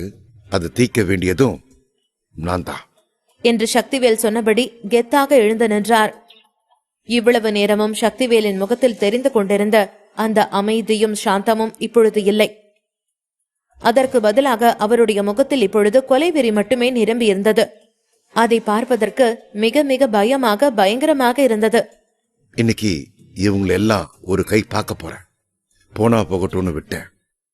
ஆனா இந்த வில்லியம்ஸ் குடும்பம் இருக்கிற வரைக்கும் என்னோட குடும்பம் நிம்மதியா இருக்க முடியாது. இவங்க ஒவ்வொருத்தரும் செத்து போனா மட்டும்தான் இதுக்கு மேல நான் நிம்மதியா இருக்க முடியும் என்று சொன்னபடி தன்னுடைய பக்கத்தில் இருந்த அந்த மேஜையை ஓங்கி உதைத்தார். அந்த மேஜை இப்பொழுது துண்டு துண்டாக உடைந்து போனது. அதில் அவருடைய ஒட்டுமொத்த பலமும் தெரிந்தது. இதை பார்த்து சரவணன் அதிர்ச்சியாகி நின்றான். தன்னுடைய அப்பா வில்லியம்ஸ் குடும்பத்தைச் சேர்ந்தவர்களை கொலை செய்ய எவ்வளவு ஆர்வமாக இருக்கிறார் என்று அவனுக்கு தெளிவாக தெரிந்தது. அதனால் அவருடைய முழு பலமும் இப்பொழுது வெளிவந்து கொண்டிருக்கிறது என்று சரவணன் நினைத்தான். சக்திவேல் தன் ஆட்களை பார்த்து, இப்ப இங்கிருந்து கிளம்பு என்று கோபமாக கூறினார். அவரின் கோபத்தை பார்த்த சிவசக்திவேலின் செக்யூரிட்டியோ வேறு வழியில்லாமல், சரி சார், நீங்க கொஞ்சம் கவனமா இருங்க. உங்களுக்கு தேவைப்பட்டா என்னை கூப்பிடுங்க. நான் உங்களுக்கு தேவைப்பட மாட்டேன்னு எனக்கு தெரியும் என்று சொல்லிவிட்டு சக்திவேலின் செக்யூரிட்டி மற்றவர்களையும் அந்த பிரஸ்டீஜ் ரெஸ்டாரண்டில் இருந்து இப்பொழுது வெளியே அழைத்து சென்றான். அவர்களோடு சரவணன் செல்லாததை பார்த்த சிவசக்திவேலோ, நீயும் இப்ப அவங்களோட வெளியே போ என்று சரவணனை திரும்பி பார்த்தபடி சொன்னார். அதனால் தன்னுடைய அப்பாவின் பேச்சுக்கு மறுபேச்சு எதுவும் பேசாமல் சரவணன் தலையை மட்டும் அசைத்துவிட்டு அவர்களை பின்தொடர்ந்தான். இந்த நேரத்தில் அந்த பிரஸ்டீஜ் ரெஸ்டாரண்டின் நுழைவாயிலில் சௌமியா நின்று கொண்டிருந்தாள். அவள் சரவணனை பார்த்ததும், nice to meet you Saravana என்று சொன்னபடி சௌமியா சிரித்தாள். இந்த இடத்துல இவ என்ன பண்றா? என்று சரவணன் ஆச்சரியமாக சௌமியாவை பார்த்தான். இந்த இடத்திற்கு இந்த நேரத்தில் சௌமியா வருவாள் என்று சரவணன் கொஞ்சமும் எதிர்பார்க்கவில்லை. நீ இந்த இடத்துல என்ன பண்ற சௌமியா? என்று சரவணன் ஆர்வமாக கேட்டான். நான் கூலிப்படைய சேர்ந்தவ சரவணா, உனக்கு தெரியாதா? எனக்கு வர்ற தகவல் உனக்கு வர்ற தகவலை விட 100 மடங்கு பெட்டரா தான் இருக்கும். என் கண்ணில படுறவங்க யாருமே தப்பிக்கவே முடியாது என்று சௌமியா பேசியபடியே சரவணனுக்கு கை கொடுக்க தன் கையை நீட்டினாள். ஆனால் சரவணன் அவளிடம் கை கொடுக்காமல் வெறுமனே, ரொம்ப தேங்க்ஸ், ஆனா இப்ப எனக்கு உன்னோட ஹெல்ப் எதுவும் தேவையில்ல சௌமியா என்று சொன்னான். பின்பு சரவணன் பக்கத்தில் நின்று கொண்டிருந்த தன் தோழி அபிநயாவை பார்த்து, நீ எப்படி இருக்கிற அபிநயா? நல்லா இருக்கியா? உனக்கு எந்த பிரச்சனையும் இல்லையே என்று மிகவும் அக்கறையாக கேட்டான் சரவணன். அதற்கு அபிநயாவோ, நான் நல்லாதான் இருக்கேன் சரவணா, கொஞ்சம் உடம்பு பலவீனமா இருக்கு, அவ்வளோதான். இப்போ அப்படிதான் இருக்குமா, டாக்டர் சொன்னாங்க என்று அபிநயா சரவணனிடம் சொன்னாள். நீ முதல்ல போய் கார்ல உட்காந்து ரெஸ்ட் எடு, நான் சொல்லாம வெளியிலேயே வரக்கூடாது என்று சரவணன் அபிநயா மற்றும் தாரிகாவிடம் கூறினான். அதை கேட்டு தாரிகாவும், சரவணா நீ கொஞ்சம் கவனமா இருந்துக்கோ என்று சொல்லிவிட்டு அபிநயாவை அங்கிருந்து அழைத்து சென்றாள் தாரிகா.